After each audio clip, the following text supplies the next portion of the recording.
It was just another busy morning for Elon Musk.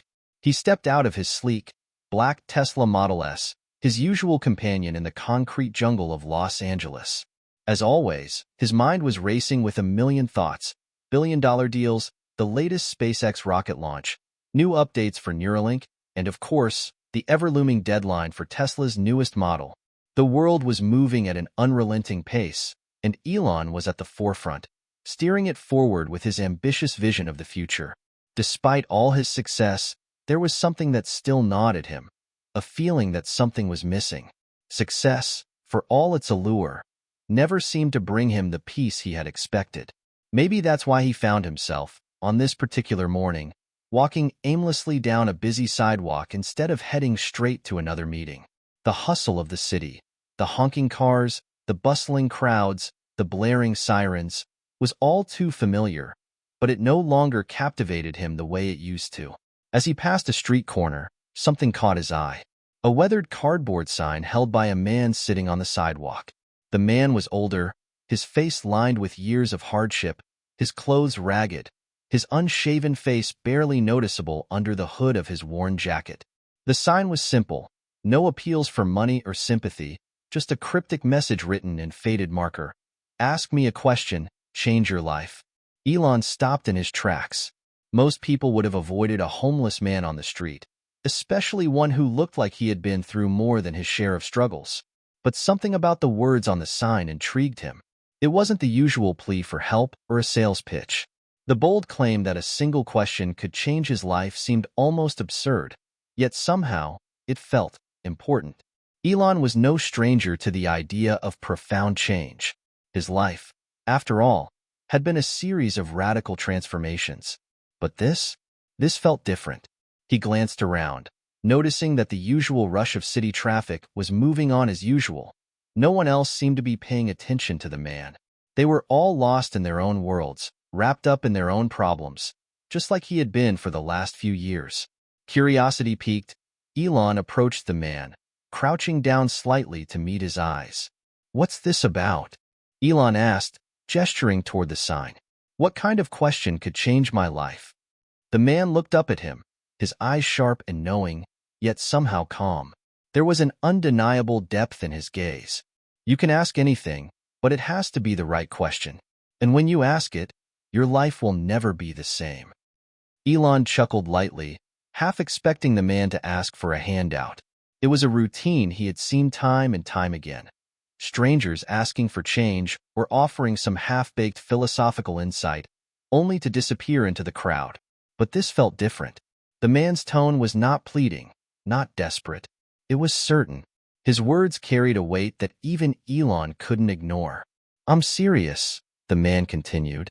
"There's always one question in life that, when asked at the right time, can change everything.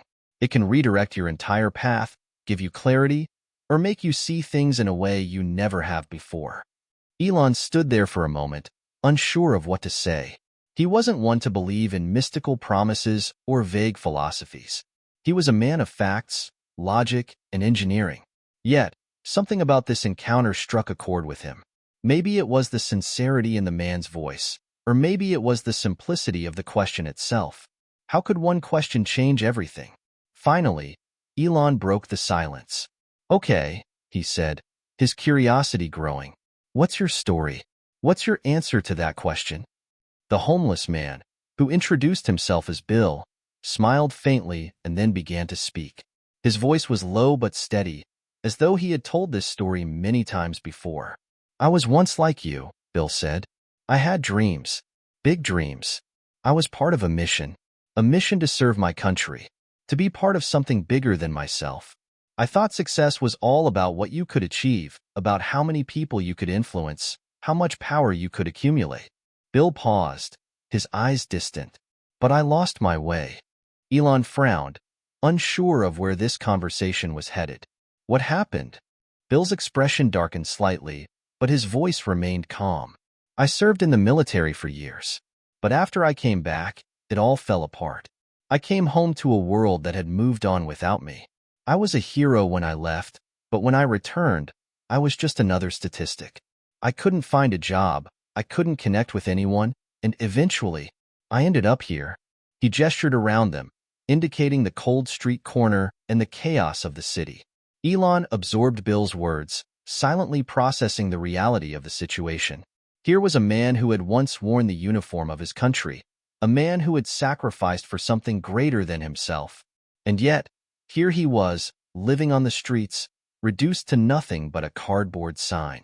The irony was painful. So, what did you learn? Elon asked, his voice softer now. What changed? Bill looked up at him, the weight of years of experience reflected in his eyes.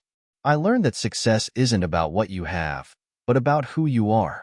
I spent so much of my life chasing after things I thought would fill the emptiness inside me. But the truth is, no amount of money or recognition can do that. It's the people around you, the connections you make, the love you share. That's what truly matters. For a brief moment, Elon felt a flicker of something he hadn't expected. It was the first time in years that he questioned the very foundation of his life. Was he chasing the wrong things? Was his relentless pursuit of innovation and progress missing something important? Bill's voice broke through his thoughts. You asked about the question that could change your life. It's simple. It's not about what you want to achieve. It's about who you want to be. The question you need to ask yourself is, what is the one thing that will truly make you happy? Elon didn't have an immediate answer. He stood there, deep in thought, realizing that this random encounter with a homeless man, someone society had all but forgotten, might just be the most profound moment of his life. Bill's eyes twinkled as if he knew exactly what Elon was thinking. You see, sometimes life throws us off course. We get so focused on what we think we need to do, what society tells us to do, that we forget the simple truths. Elon's heart pounded as he realized that this moment might just be the beginning of something much bigger, something that would challenge everything he thought he knew about success, purpose, and happiness. Before he left, he turned to Bill and asked, So, what happens now? Do I just go home and think about what you said? Bill gave a quiet laugh. No, my friend. Now, you go and live it. As Elon walked away, he felt a shift within himself. His mind raced with questions about his work, his life, and his purpose. And for the first time in a long time, he didn't feel like he had all the answers. But he knew one thing for sure. The question Bill had asked him was just the beginning of a journey he hadn't even started to comprehend. Hit subscribe and leave a comment with where you're watching from. This story might just spark a new beginning. What's one thing that always pushes you forward, even when things get tough? Elon stood at the corner for a long moment, his thoughts swirling in a maelstrom of questions and emotions. The bustling world around him felt distant now, muted as he turned over Bill's words in his mind. He had always prided himself on being able to solve any problem, to navigate any challenge. But now, in front of this homeless veteran, Elon found himself face to face with something he couldn't quite decipher, a truth that didn't fit into his usual equations of success. As he glanced back at Bill, still sitting on the sidewalk with his cardboard sign, Elon felt a strong pull to know more. He had always been a curious person, seeking answers to complex problems, breaking barriers, and pushing the limits of technology. But today, it was a different kind of question that gnawed at him. It was the question Bill had asked, and it was more profound than any technical challenge he had ever encountered. Elon took a few steps back toward Bill, who greeted him with a calm smile. There was no hurry, no rush in the way Bill carried himself. As if time itself moved slower for him, a sense of peace emanated from his presence, even in the chaos of the world around them. So, Bill, how did you end up here? Elon asked, his voice softer now. His usual directness had been replaced with genuine curiosity, a desire to understand what had shaped the man sitting before him. Bill didn't immediately respond. He just sat back against the wall, staring into the distance for a moment, as if gathering his thoughts. When he finally spoke, his voice was slow, deliberate, and tinged with a wisdom that only years of experience could provide. It wasn't always like this, Bill began. I wasn't always on the streets. I had a life once. A different kind of life. I served in the military when I was younger, joined up as soon as I could. I thought that was the right thing to do. It was about honor, duty, purpose. You know, I wanted to be part of something bigger than myself. Elon nodded slowly. He had never served in the military, but he had always admired the courage of those who did. His life, though very different, was driven by a similar desire to create something monumental, to push the boundaries of what was possible.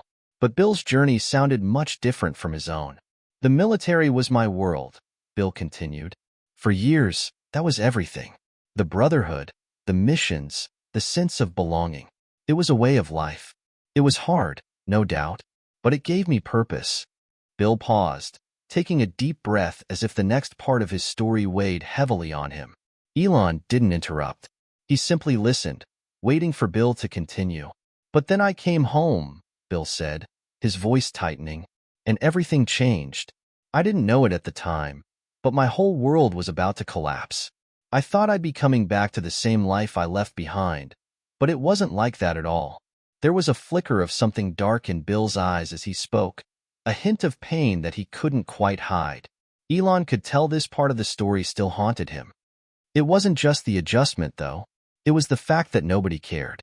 I came back to a country that was more focused on the next big thing, technology, innovation, the future, than on the people who had sacrificed for it. There were no programs, no real help. I thought I could find a job, but I couldn't. I thought I could reconnect with my family, but they had moved on.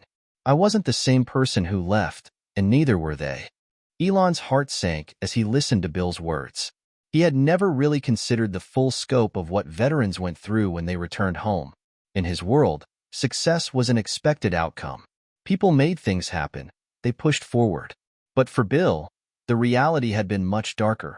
A sense of isolation, a loss of purpose, and a broken system that didn't seem to care. You mentioned earlier that success isn't about what you have, but who you are, Elon said, trying to digest the layers of Bill's story. But how did you come to realize that? How did you find peace in all of this?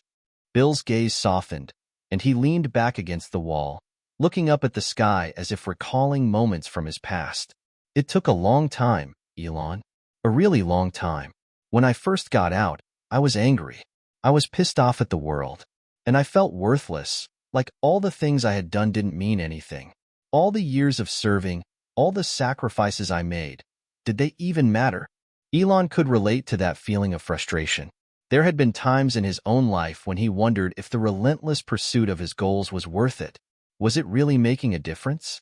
Was the cost of pushing forward so aggressively truly worth it? But one day, Bill continued, I met a man in the shelter, a guy who had been in a similar situation, and he asked me a question, just like I asked you. Bill gave Elon a small, knowing smile. He asked me, what are you holding on to that's keeping you from moving forward? That question made me stop dead in my tracks. What was I holding on to? My past? My anger? My bitterness? My idea of success? Elon felt a pang in his chest, as if the question itself had been directed at him. It felt strangely familiar, like something he had been asking himself for years but never quite had the courage to face. What did you say? Elon asked quietly, his voice barely above a whisper. Bill chuckled softly. At first, I didn't know. I was angry at the world, at myself, at everything. But over time, I started letting go of those things. I started realizing that I didn't need to hold on to the idea of who I thought I was supposed to be. And slowly, over the years, I found peace. I found a way to be happy, not by chasing after what I thought I needed, but by learning to live in the moment, to accept who I was, right then, right there. Elon couldn't help but reflect on his own life. He had spent years pushing forward, always striving for the next big thing, always thinking that success would make him feel fulfilled. But maybe, just maybe, Bill had something figured out that Elon had yet to grasp. Bill's eyes flickered with a quiet, almost imperceptible sadness as he looked at Elon. The thing is, Elon, people spend their whole lives chasing after things they think will make them happy. But in the end, they realize that it was never the things that mattered. It was the people. It was the love and connection. That's the one thing that can truly change your life. Elon's thoughts swirled as Bill's words sank in. Here he was, a man who had everything: money, power, influence, sitting in front of someone who had nothing, yet seemed to understand life in a way that Elon never had. Could it really be this simple? Could love, connection, and acceptance be the missing piece in the puzzle Elon had spent his entire life trying to solve? As Bill finished his story, Elon knew that this conversation was far from over. Something had changed within him. The question Bill had asked him, "What is the one thing that can truly change your life?" was no longer just a passing thought. It had become a challenge, one that Elon wasn't sure he was ready to face, but one he knew he had to. Elon stood up, suddenly feeling the weight of the world. He glanced down at Bill, who was still watching him, waiting for the next move. "Thank you," Elon said, his voice low but sincere. I think I need to think about what you've said." Bill gave him a knowing nod. "Take your time, Elon. It's a question worth thinking about." As Elon walked away, the noise of the city returned, but it felt distant now. His mind was no longer consumed with rockets or board meetings. Instead, it was filled with Bill's story, one of sacrifice, struggle, and ultimately redemption. And that one simple question that had the potential to change everything. For the next few days, Elon found himself replaying his conversation with Bill over and over again. The words echoed in his mind like an unfinished equation, a puzzle he couldn't quite solve. It was hard to focus on his usual work. The relentless pursuit of innovation that had once been his driving force now seemed distant, almost secondary to something far more complex. The question Bill had asked him, "What is the one thing that can truly change your life?" stuck in his mind like a stubborn riddle. As much as Elon tried to shake off the thoughts, he couldn't. He found himself walking the halls of Tesla's headquarters, glancing at his team working diligently on their next big project. Everyone was in full swing, the atmosphere filled with the buzz of innovation. New designs were being finalized, and deadlines loomed large. It should have been a time of excitement, but instead, Elon felt detached from it all. He knew he had to make a decision, but the question Bill had posed was far more pressing than the company's next milestone. What was the one thing that could truly change his life? He could still see Bill's face, calm yet weathered, as he spoke about the emptiness of chasing after the wrong things. Success in the form of wealth, power, and technology had always been Elon's measure of fulfillment, but now that seemed like a narrow view of life. It was difficult for him to admit, but a part of him felt something missing, a deep, unspoken void. After a few restless nights, Elon decided it was time to return to the corner where he had met Bill. He needed to find some clarity, something that could untangle his thoughts. So, on a quiet afternoon, he left his office early and made his way back to the spot on the sidewalk. The familiar hustle of Los Angeles swirled around him, but the street corner felt strangely quiet and still. When he arrived, he didn't see Bill at first. He almost wondered if the encounter had been a dream. Maybe Bill was just a transient figure in his life, someone who appeared out of nowhere to ask a single question and then vanished just as mysteriously. But then, as he looked a little closer, he spotted him. Sitting near the same corner, his cardboard sign still propped up beside him. Elon hesitated for a moment, but then, as if compelled by something beyond his understanding, he walked up to Bill again. "Hey, Bill," Elon said, his voice tentative. "I've been thinking a lot about what you said, about the question, and well, I'm still not sure what the answer is." Bill looked up, his expression unchanged. "It's okay. You don't need to have the answer right away. The question isn't something that gets solved overnight." He paused and gave Elon a small smile. "It's a process, a journey." Elon nodded, but he couldn't shake the frustration building inside him. He was a man who prided himself on solving problems, finding solutions, creating tangible outcomes. But here, with Bill's question, there was no simple answer. It wasn't something he could fix with a new invention or a business deal. This was something far more personal, and that scared him. I thought maybe I was already on the right path," Elon admitted, his voice a little rougher than usual. "I've built companies that changed the world. Tesla, SpaceX, Neuralink. I've pushed humanity forward. But now I'm not sure if any of it matters in the way I thought it did. I've made billions. I've explored space. But is that really the answer? Is that what makes a life worth living?" Bill didn't respond immediately. Instead, he leaned back against the wall, his eyes thoughtful. You're asking the right questions, he said softly. But maybe the problem is in the question itself. You're looking at it from the outside.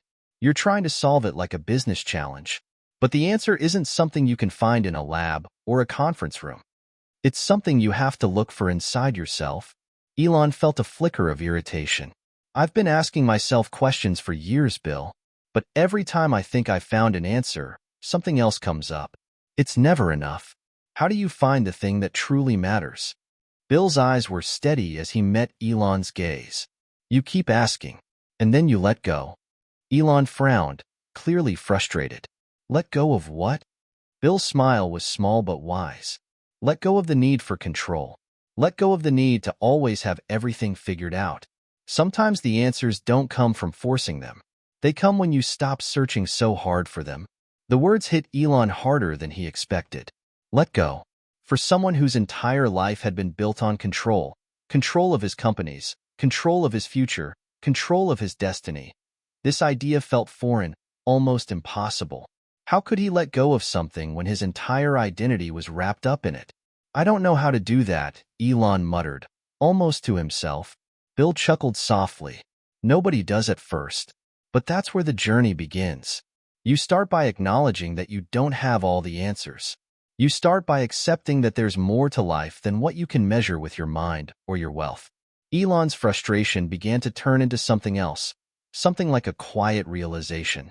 For the first time, he felt a sense of vulnerability, a kind of openness he wasn't used to. The walls he had built around himself, the fortress of success, technology, and progress, felt shakier now, as if they could crumble at any moment. And maybe, just maybe, it was okay for them to fall. Why didn't you tell me this before? Elon asked quietly. Why didn't you say something about how important this stuff was? All I've ever heard is to push harder, to achieve more, to strive for bigger things. Bill's smile grew, but it wasn't a smug smile. It was understanding, almost comforting, because you weren't ready to hear it. Nobody can hear this until they're ready. You've been on your own path, and maybe it was the right path for a while. But sometimes, when you get too far ahead of yourself, you forget why you started in the first place. Elon looked down at the ground, the weight of Bill's words sinking in. Was it true? Had he lost his way in the pursuit of something that, in the end, might not even matter? Maybe I've been too focused on the wrong things, Elon said quietly. Maybe I've been missing something. Bill gave him a knowing nod. You're not alone in that. We all go through it. But the real question is, what do you want to do with the time you have left? What kind of person do you want to be when it's all said and done? Elon didn't have an answer right away, but he knew one thing for sure. This conversation with Bill, this unexpected encounter, had set something in motion. Something deep inside him was beginning to shift. And whatever came next, he couldn't ignore the question anymore. He couldn't pretend that the answers to life's most important challenges were found in technology, wealth, or progress alone. He had a long journey ahead of him, one that would require more than just brainpower and ambition. It would take heart, soul, and a willingness to face the parts of himself he'd long kept hidden. Days passed after Elon's meeting with Bill, and the once familiar hum of his world began to feel out of sync. The noise of boardrooms and the perpetual push to innovate were still present, but they no longer held the same gravity. Something inside him had shifted, a stirring, a quiet whisper that told him he couldn't continue down the same path. The mission to revolutionize space travel and build a sustainable future for Earth still mattered, but a new sense of purpose was calling to him. It was something deeper, more intangible, and it demanded his attention. But what was it? And how could he reconcile this new path with his role as one of the world's most influential innovators? The days following his conversation with Bill were filled with moments of reflection. Elon found himself walking the halls of SpaceX, staring out over the vast expanse of land where rockets soared toward the heavens, but his thoughts were far from the rockets and projects. His mind kept drifting back to Bill's words. The real question is, what do you want to do with the time you have left? What kind of person do you want to be when it's all said and done? For the first time in years, Elon felt a strange sense of uncertainty creeping in. There was no clear formula, no simple answer. It wasn't something his intellect could calculate. This question didn't come with a blueprint or a spreadsheet. It didn't fit into his usual strategies. And for the first time, Elon realized that maybe that was the point. Maybe life wasn't something to be solved with algorithms or planned with business models. It was something to experience, to be lived fully, to be shaped by the decisions he made each day, by the connections he formed, and by the legacy he left behind. That evening, Elon made a decision. He couldn't continue to live in a bubble of high-tech, high-stakes ambition without addressing the emotional and human side of things. He needed to take a step back and get closer to the world he had neglected. The world beyond the tech conferences, the innovation hubs, and the bright lights of Silicon Valley. He needed to reconnect with people, real people, like Bill. So, without fanfare or announcements, Elon boarded a private jet and flew back to Los Angeles. This time, it wasn't for a business meeting or a high-profile event. It was for something far more personal, a journey to find clarity and meaning, to find something that would change not just his business, but his life. He landed in Los Angeles as the sun was setting, casting the city in a warm golden hue. It was beautiful, but it didn't feel like the city he knew. The energy had shifted. The usual rush of car engines, the buzz of technology, and the noise of progress felt distant, almost irrelevant. He felt drawn to the streets, the places where people were struggling, the places where success wasn't measured by the size of a bank account, but by the resilience of the human spirit. He drove through the city, passing familiar landmarks, Tesla's showroom, SpaceX's headquarters, but his eyes kept wandering to the street corners. The homeless population had grown in Los Angeles, and though Elon had seen it from the comfort of his luxury vehicles, he had never truly seen it. The people whose lives had derailed in ways he couldn't comprehend.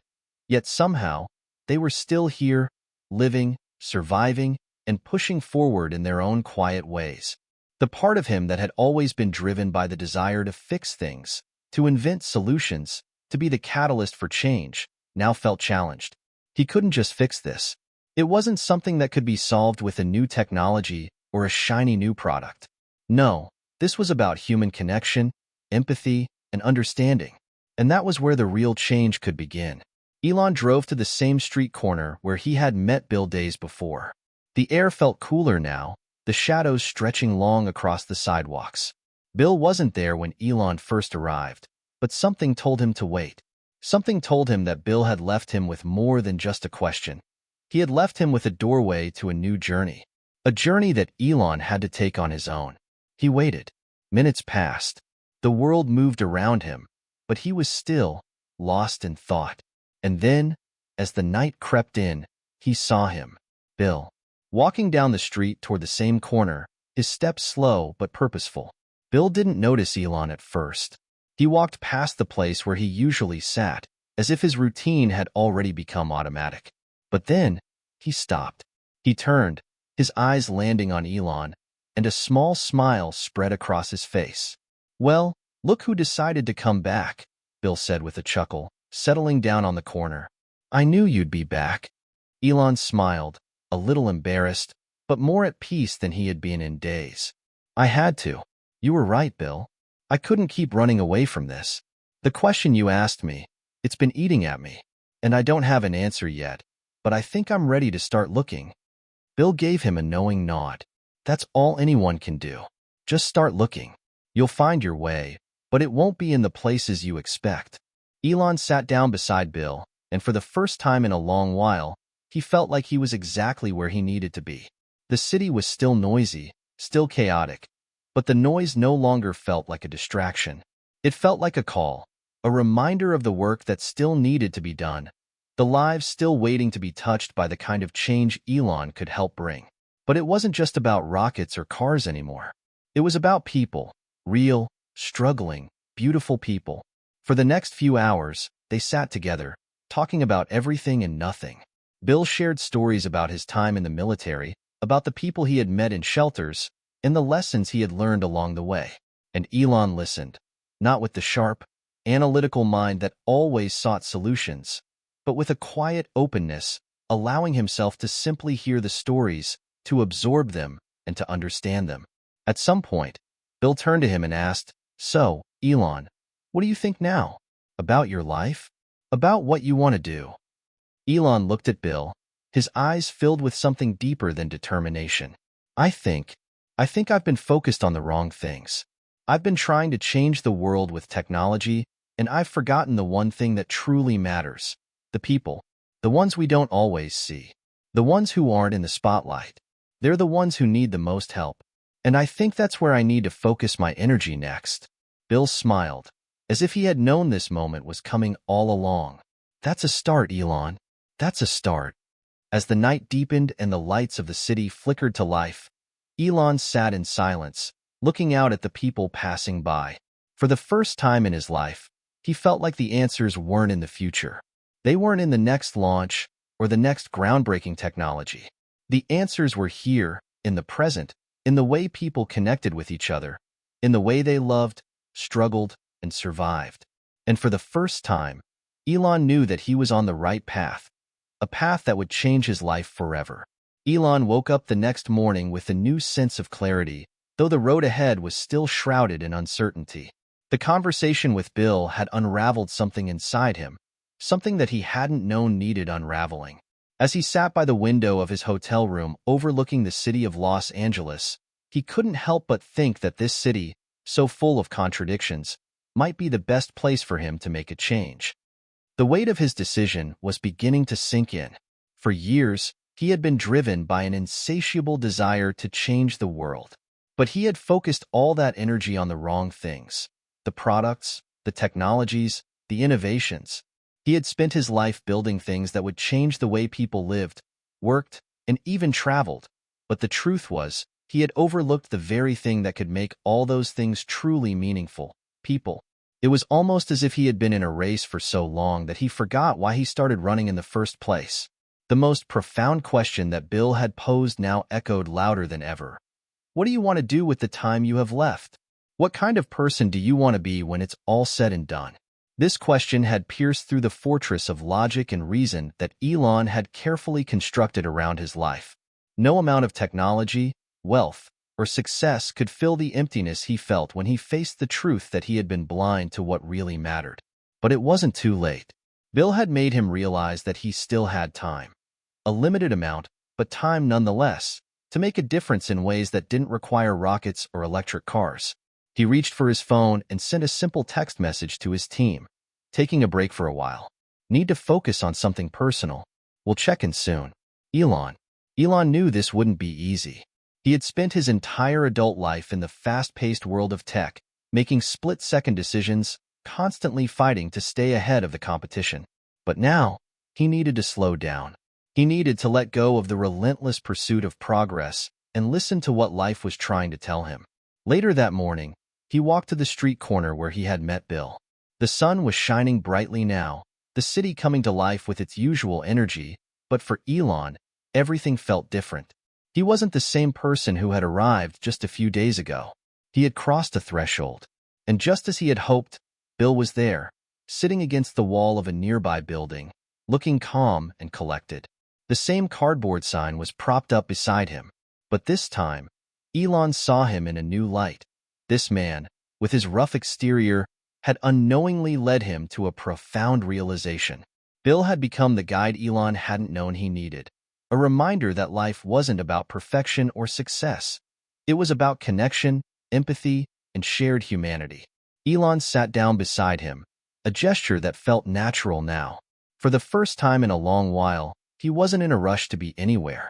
He wasn't concerned with what the next milestone was, or how soon he could get to the next big breakthrough. All of that seemed irrelevant in the face of what he was beginning to understand. Bill looked over at Elon with a knowing expression. "So, how's it going?" he asked. There was no judgment in his voice, no sense of expectation, just the same quiet presence that Elon had come to appreciate. Elon exhaled deeply, the weight of his thoughts finally breaking free. I think I've been blind to something for a long time.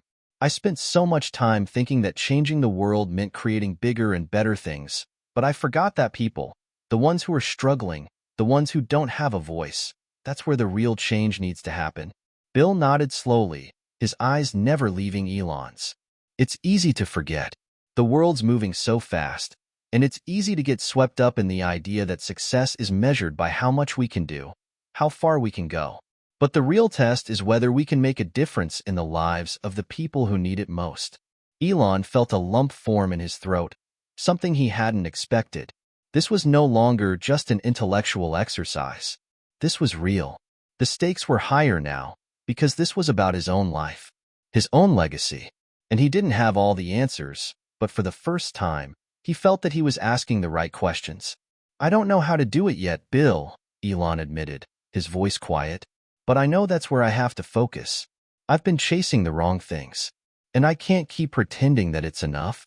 Bill's smile was soft but knowing. "That's a start, Elon. That's a start. Don't worry about having all the answers. Just start with what you know. The rest will come." As they sat together, the sounds of the city, honking cars, the hum of voices, the thrum of traffic, faded into the background. It was as if the world had paused, just for a moment, to allow Elon to breathe, to absorb the magnitude of what he was realizing. The question Bill had asked him was no longer just a question. It was a turning point, and the more Elon thought about it, the more he knew he had to change not just his path, but his very approach to life. "Do you think I can really make a difference, Bill?" Elon asked quietly, his vulnerability laid bare for the first time in years. Bill looked up at him, his eyes steady and full of quiet wisdom. "I think you already have. You just haven't seen it yet." There was a long silence between them, but it wasn't uncomfortable. It was the kind of silence that spoke volumes, a silence filled with understanding, with the weight of truth. For the first time, Elon didn't feel the need to rush. He didn't feel the pressure of the world on his shoulders, nor the burden of being the next great innovator. What he felt now was a deep desire to be present, to understand the human experience in a way he never had before. He was no longer defined by his accomplishments, by his tech, or by the status he had earned. He was, in this moment, defined only by his willingness to be open, to connect, and to truly listen. The road ahead would be challenging, there was no doubt about that. But for the first time, Elon Musk felt ready. He wasn't just building rockets or electric cars anymore. He was about to embark on a journey of a different kind. And this time, the journey would lead him to a truth he had never expected, one that would ultimately change not just his life, but the lives of countless others. And as the sun dipped lower, painting the city in hues of orange and pink, Elon felt the stirring of something new inside him. This was just the beginning. The emotional climax of his journey had arrived, and the answers, though still out of reach, were beginning to reveal themselves. The following weeks were a blur. Elon had never been one to shy away from change, but the changes he was undergoing now weren't the kind he could engineer with a new blueprint or a groundbreaking innovation. No, these changes were far more personal, more profound. They weren't about business or technology. They were about him, his values, and how he saw the world. Elon spent more time with Bill, diving into conversations that range from philosophy and personal experiences to practical matters like how to improve the conditions for those living on the streets. Bill had introduced him to people he would have never come across in his typical world. Each interaction opened his eyes a little more to the struggles and strength of those around him. One afternoon, as they sat outside a small diner in Los Angeles, Bill spoke again, his voice steady and filled with conviction. "You know, Elon, people like you, people who have the power to make a real difference, you've got to take the leap. Don't just talk about change. Do it. Put your resources where your mouth is. If you really want to change the world, it starts with this. It starts with the people who are invisible."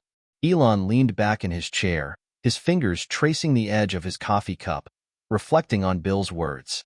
It was a simple truth, one he had heard before, but it had never felt so urgent. Bill had opened the door for him, but now it was up to him to walk through it.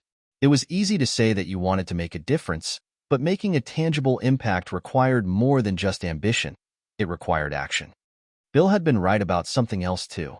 Elon didn't have to have all the answers. He didn't need to know exactly how to change the world. He just needed to start. There was no perfect plan, no ideal moment to act. What mattered was the willingness to try, to move forward without knowing all the outcomes. The next morning, Elon found himself sitting at his desk, his mind buzzing with new ideas. He couldn't abandon everything he had worked for. Space exploration, sustainable energy, and electric cars. These were still the things that drove him. But he knew now that his efforts needed to be balanced with something deeper. He needed to bring the same focus and commitment to social change that he had brought to his companies. That's when the idea began to take shape. What if he could use the vast resources at his disposal, not just to create products that would change the world, but to directly address the social issues that had so deeply impacted him? What if he could invest in communities, help lift people out of poverty, provide opportunities, and give them a voice? He sat down with his team later that day, his energy and focus different than it had been in months. There was a new sense of purpose in his voice when he spoke. "We're going to expand our efforts," he told them. "We've built products that can change the world. Now we're going to use that same mindset to tackle the systemic issues affecting people's lives, especially those who have been left behind." The team, ever used to his bold ideas, responded with enthusiasm. But they also recognized the weight of the challenge. This wasn't just a business venture. This was a commitment to something far larger than rockets or electric cars. This was about creating opportunities where they didn't exist, empowering individuals to take control of their own futures, and providing the tools they needed to rise above their circumstances. But even as he prepared to launch this new initiative, Elon knew that the real work wouldn't come from tech innovations alone.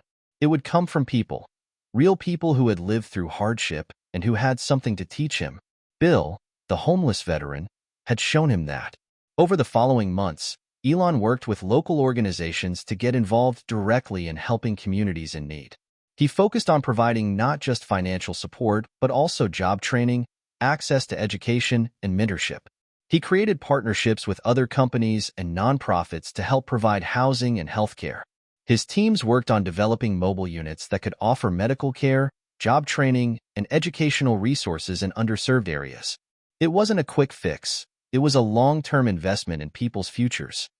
But perhaps the most powerful aspect of the work was the personal connections Elon began to form with those he was helping.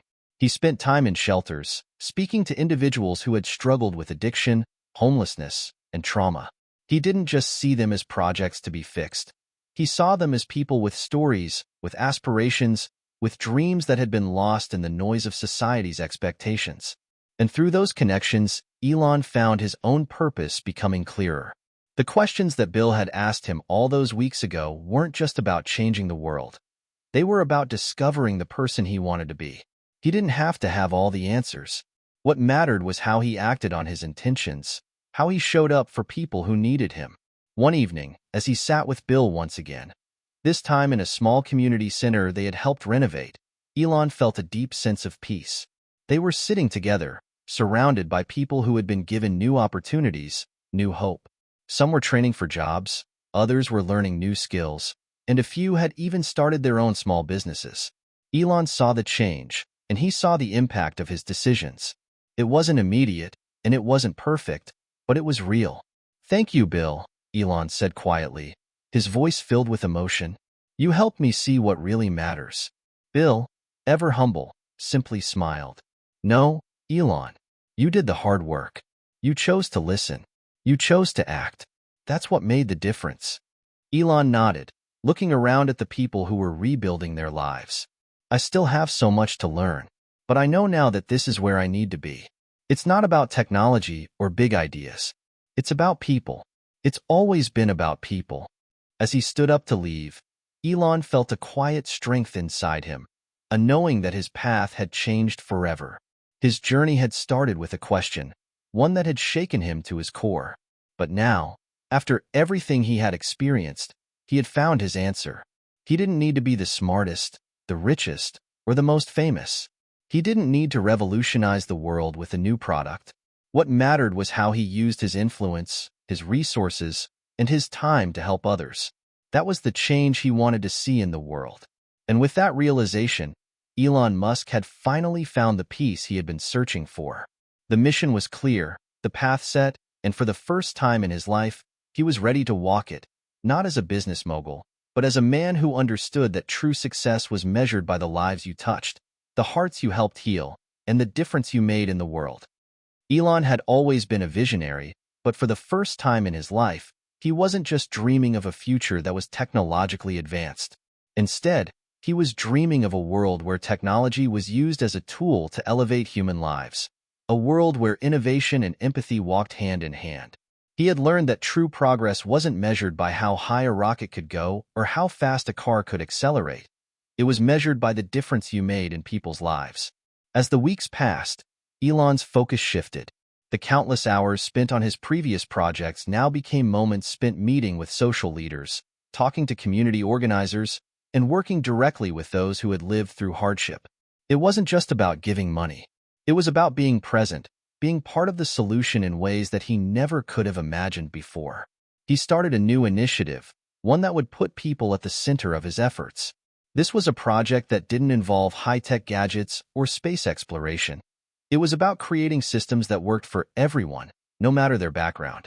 It was called Humanity First, and its mission was clear: to use technology and resources to directly address poverty, homelessness, and education in ways that gave people the tools they needed to change their own lives. The project began in Los Angeles, where Elon had spent the most time. His team worked to set up mobile units that could offer services to those living on the streets. These units provided not just medical care, but also mental health support, job training, and access to education. It wasn't a charity, it was a partnership. The goal was to empower people to stand on their own 2 feet, not just to give them handouts. But there was more to it than that. Elon also worked on building affordable housing projects that didn't just provide shelter, but also built a sense of community. These projects were designed to be sustainable, energy efficient, and, most importantly, accessible to those who had been left out of the housing market for too long. As the initiative began to take shape, Elon faced his first real challenge. Many in his tech circles didn't understand the shift he was making. His board members questioned whether this new direction would impact the companies he had built. Investors were skeptical. "You're changing focus from technological innovation to something much more humanitarian," one investor had said. "Are you sure this is where your efforts should be directed?" But Elon stood firm. He understood the risks, but he also understood the importance of what he was doing. He had made his fortune by looking at problems from a different angle, seeing potential where others saw obstacles. And now, he applied that same mindset to solving human problems, not just technological ones. He had no intention of abandoning the industries he had pioneered. His work with SpaceX and Tesla was still a driving force in his life. But he began to integrate these two worlds, seeking ways to connect the groundbreaking technology he was developing with the needs of the most vulnerable. It was a vision he knew could change the world, but it required a shift in how people viewed success. One evening, as Elon reviewed the progress of Humanity First, he received a phone call that would change everything. It was Bill. Elon hadn't heard from him in a few weeks, and he was eager to catch up. "Hey, Elon," Bill's voice came through the phone. "I've been following what you're doing, and I just wanted to say, it's incredible. You've really turned things around. But there's something you need to know." Elon was intrigued. "What's that, Bill?" "You're not just helping the people you see," Bill continued. "You're showing everyone else what's possible. People are starting to think differently, and that's the real change." Elon paused, absorbing the weight of Bill's words. He hadn't fully realized it, but Bill was right. This wasn't just about helping individuals. It was about changing mindsets, creating a ripple effect that spread out to others. People were seeing that it was possible to do something different, to approach the world with compassion and action instead of indifference. And that, in itself, was an incredible breakthrough. "Thank you, Bill," Elon said, his voice soft but full of gratitude. "I don't think I could have done it without you. You opened my eyes to something I didn't know I was missing." Bill's chuckle came through the phone. "It wasn't me, Elon. It was you all along. I just gave you a little push." Elon smiled, feeling the weight of his journey, and yet, the lightness of the new path he had forged. He wasn't just Elon Musk, the tech mogul anymore. He was someone who was learning to understand, to listen, and to lead in a way that was focused on the greater good. As the months went on, Humanity First expanded. Elon's team worked on new solutions to address educational inequity, launching mentorship programs for young people from underserved communities. They worked with local schools to provide technology and resources that would allow students to pursue their dreams, regardless of where they came from. But the most surprising development came when Elon returned to a part of his past he had long since forgotten: his childhood. He began meeting with young inventors, entrepreneurs, and dreamers from all walks of life. He listened to their ideas, their hopes, and their struggles. And he realized that the next generation of thinkers, leaders, and innovators had been born in the very communities he was working to uplift. Elon knew that by empowering these young people, by giving them access to technology, education, and mentorship, he could inspire a whole new wave of innovation, not just in Silicon Valley, but in every corner of the globe. It was clear to him now that change wasn't just about making products or solving technical problems. It was about creating opportunities for others to do the same. And so, Elon made a decision. He would use his influence not just to help a few, but to inspire a movement of individuals who would take the power of innovation and use it for good. A movement that would empower people to solve their own problems, to create their own futures, and to leave a lasting impact on the world. As he sat in the meeting room with his team, outlining the next phase of humanity first, Elon felt a sense of fulfillment he had never known. It wasn't just about being a visionary anymore. It was about being a mentor, a guide, and a part of something much larger than himself. In the end, Elon Musk had found the answer to the question that had once shaken him to his core. The change he had been searching for wasn't in the stars or in building the next big breakthrough. It was in the people. It was in connecting with them, understanding their struggles, and providing them with the tools to change their lives. And with that, Elon knew his work was just beginning. As the weeks rolled into months, Elon's efforts with humanity first grew in scope, but more importantly, in impact. What began as a personal journey toward making a difference had started to snowball into something much larger. Elon had always been a disruptor, but now he was a force of change on a global scale, not through the products his companies made, but through the way he was reshaping lives, one person at a time. Elon wasn't the only one noticing the change. The media caught wind of his new initiative, and soon his philanthropic work became as much of a talking point as his technological ventures. It wasn't just the usual praise he was used to. This was different. This was a story of redemption, of a man who had once been focused solely on technology and now saw the bigger picture of how technology and empathy could work together to solve the world's most pressing issues.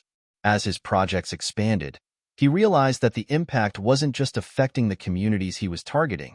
It was changing the people around him as well. His team, many of whom had been working tirelessly on the latest tech developments, were now being drawn into something far more personal. They weren't just engineers anymore. They were changemakers, solving problems that required empathy, ingenuity, and heart. And many of them began to see themselves differently, too. One of the more surprising transformations came from within his own family. Elon had always been close with his children, but he hadn't realized how deeply his shift in priorities would affect them. His son, Xaea, 12, was young but perceptive. One evening, while sitting with him at the dinner table, Elon noticed that his son had drawn a picture that wasn't of rockets or robots, but of a group of people helping each other. Children, adults, even people from different backgrounds, all working together. "What's this, buddy?" Elon asked, genuinely curious. Xaea, 12, looked up from his paper, his wide eyes reflecting a wisdom that felt too mature for his age. "It's what you do, Daddy. You help people." The comment was simple, yet profound. Elon had always known that he wanted to be a good role model for his children, but seeing this tangible expression of their understanding of what he was doing hit him hard. His children were witnessing firsthand the power of empathy, the importance of giving back, and the potential to shape a world that was more connected, more compassionate. This moment marked a turning point for Elon. He realized that, through his work, he wasn't just impacting the lives of those he directly helped. He was influencing future generations, too. He was teaching them that success wasn't defined by wealth or achievements, but by the legacy of kindness and social impact you left behind. Meanwhile, Bill, the homeless veteran who had initially sparked Elon's journey, had become more involved in the Humanity First initiative. Bill wasn't just an inspiration. He had become a valuable advisor, offering insights into the challenges people faced when trying to rebuild their lives from the ground up. His perspective was invaluable, and Elon made sure that he was a part of the ongoing efforts, bringing his experiences to the forefront of all their conversations. One of Bill's ideas that truly resonated with Elon was the concept of creating a network of community centers, places where people who were struggling could not only find shelter but could also gain skills and build networks that would help them reintegrate into society. These centers weren't just for survival. They were about giving people the means to thrive, to build their own futures with dignity.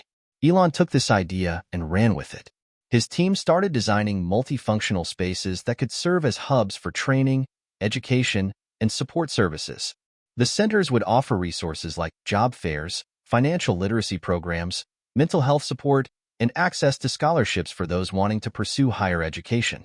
The goal was simple but ambitious. Give people the tools they needed to break the cycle of poverty and take control of their futures. Months passed, and the first of these centers opened in Los Angeles. Elon attended the opening ceremony, standing alongside Bill, as well as some of the first individuals who had passed through the program.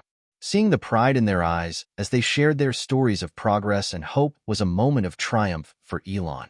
It wasn't about the technology. It was about the people. As he walked through the center, speaking with individuals who were now working stable jobs or starting their own small businesses, he couldn't help but think about how far he had come.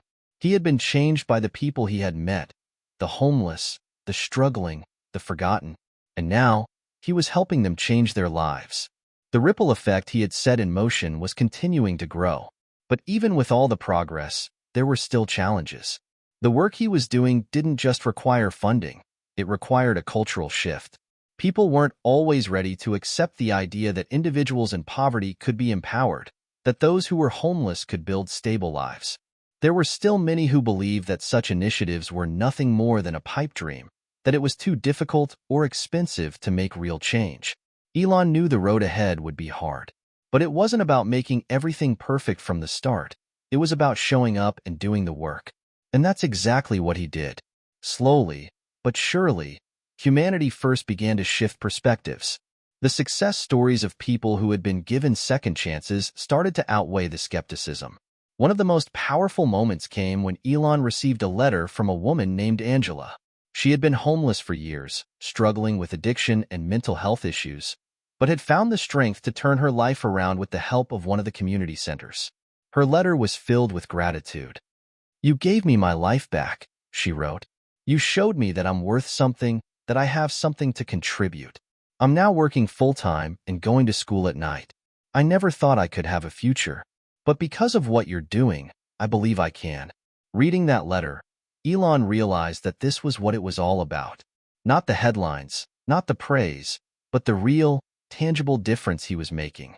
He had set out to help others, but in doing so, he had found something far more valuable, a purpose that filled the spaces of his heart he didn't even know existed. His life had shifted, but so had the lives of countless others.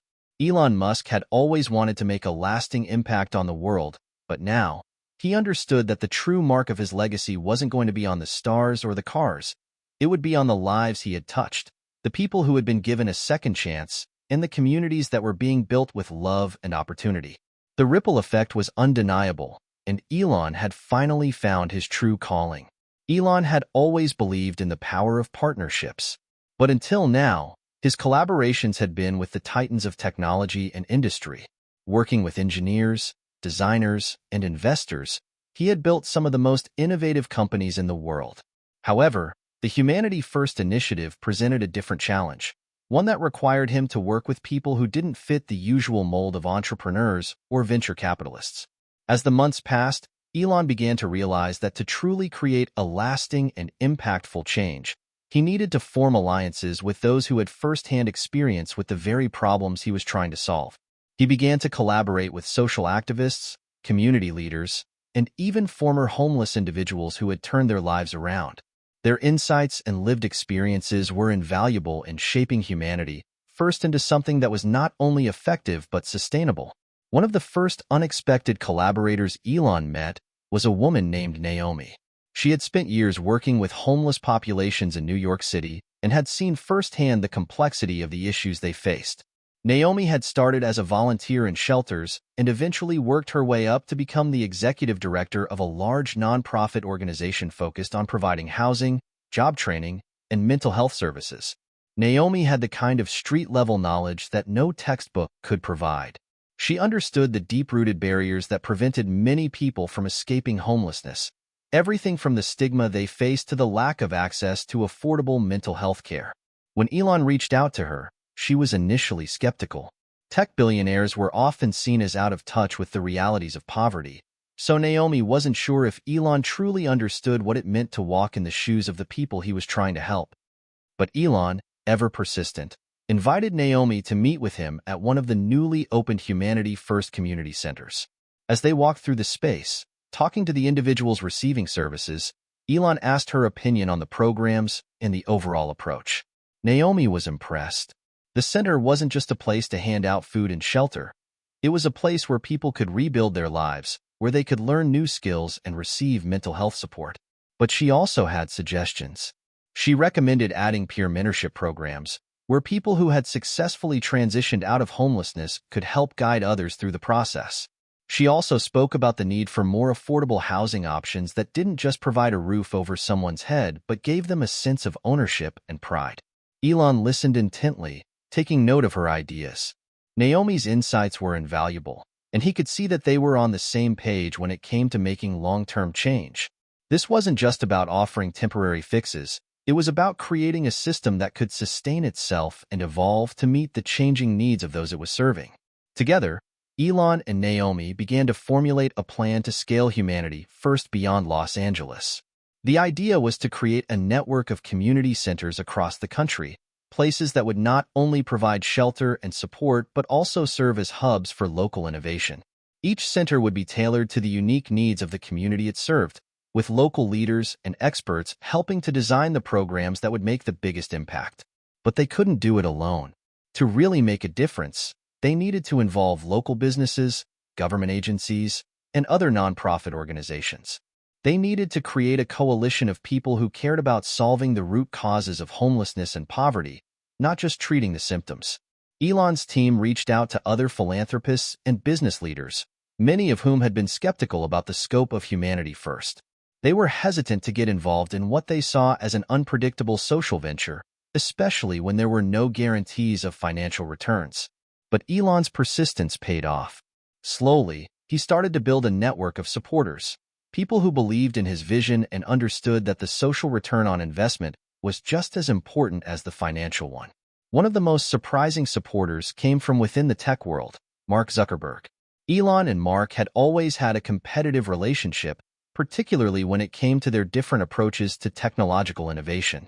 But in the context of Humanity First, their differences seemed less important. Mark had been quietly working on his own initiatives related to education and social equity, and when he saw the work Elon was doing, he decided to step in. "I've been following your progress with Humanity First, Elon," Mark said when they met. "I think what you're doing is groundbreaking. We might be competitors in the tech world, but I think we both agree that the true measure of success is how we use our resources to help others." It was a surprising gesture, but Elon appreciated it. With Mark's help, they were able to secure additional funding and resources to expand the network of community centers even further. Mark's involvement also brought in other tech giants, who started to see the potential for collaboration and innovation in addressing social issues. As the network of centers grew, so did the impact. Formerly homeless individuals who had gone through the programs began to find meaningful employment. Some even started their own businesses, employing others who were once in their shoes. Communities that had once been on the brink of collapse were now finding new life, thanks to the collaboration between local leaders, businesses, and Humanity First. Elon marveled at how quickly things were evolving. It had started with a conversation with a homeless veteran, Bill, and now it had grown into a global effort that was changing the lives of thousands. But he knew the road ahead was long, and there was still so much work to be done. There were still people living on the streets, still families struggling to make ends meet, and still systems that needed to be reformed. But for the first time in his life, Elon felt hopeful.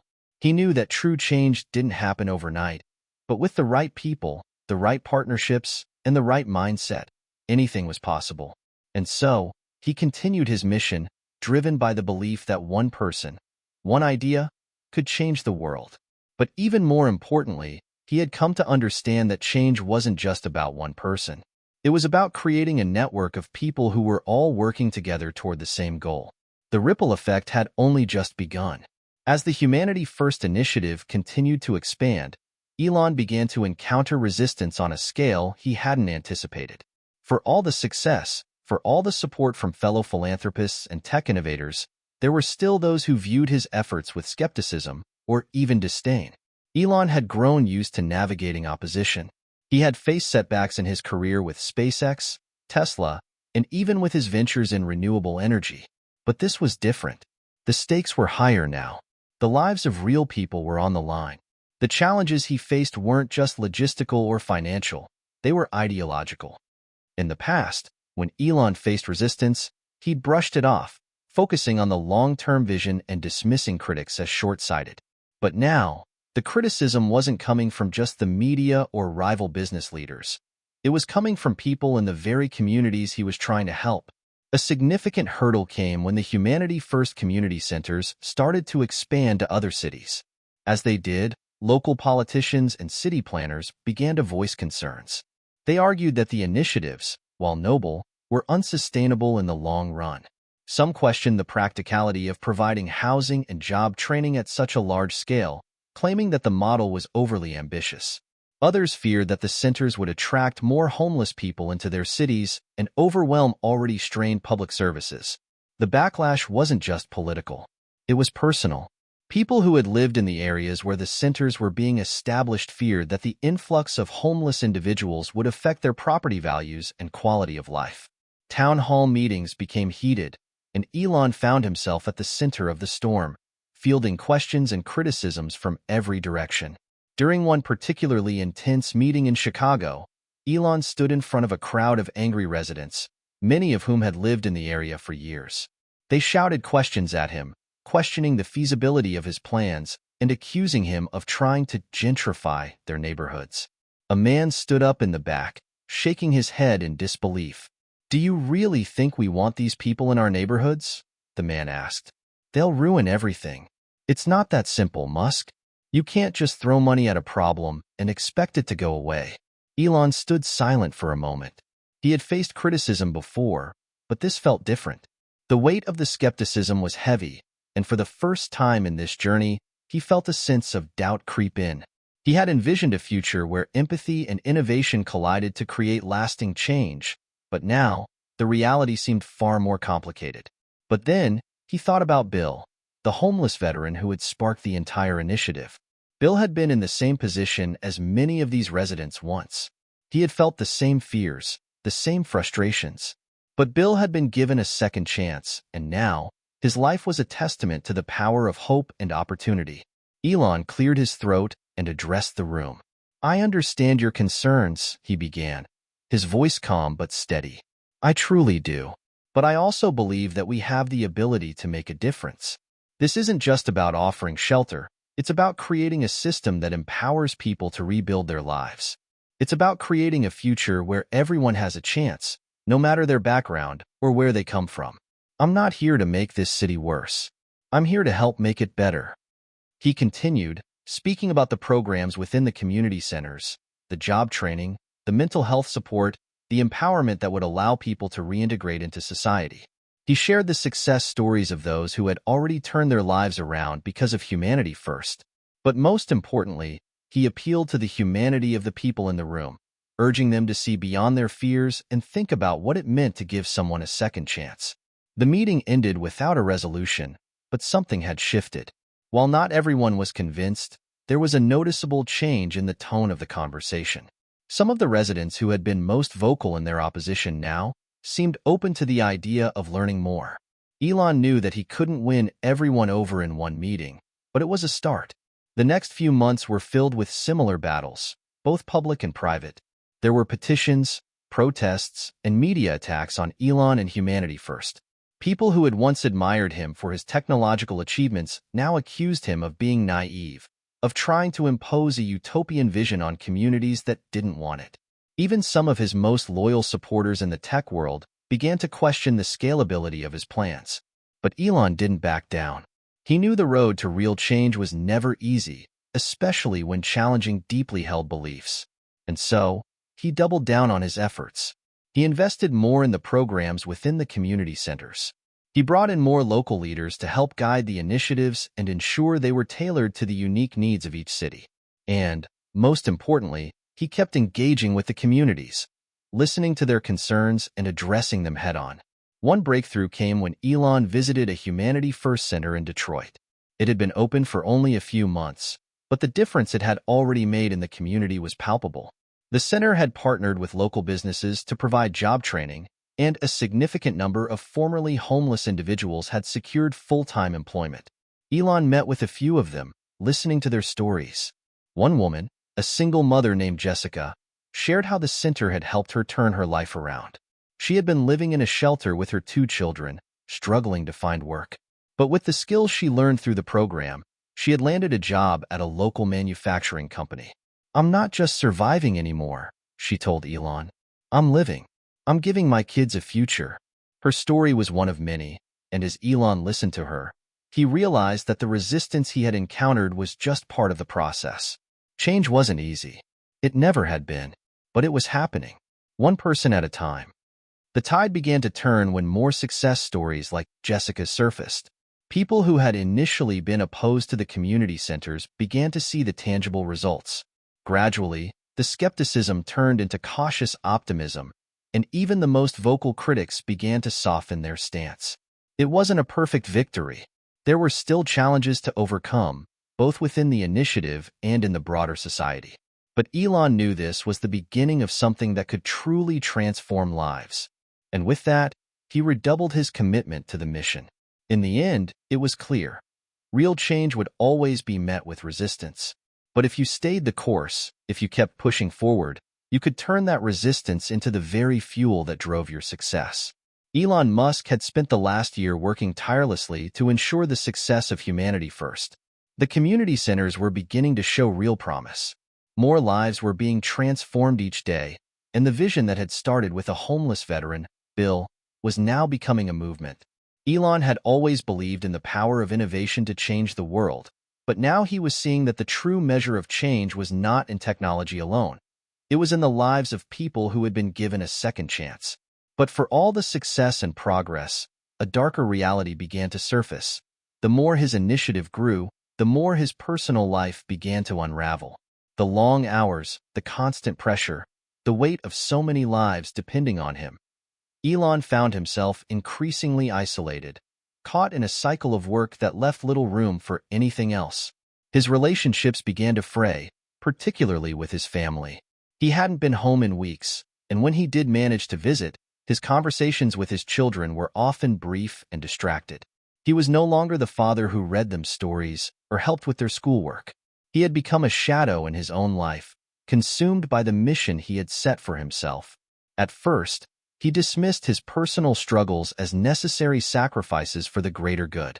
But one evening, as he sat alone in his office after another late-night meeting, something shifted within him.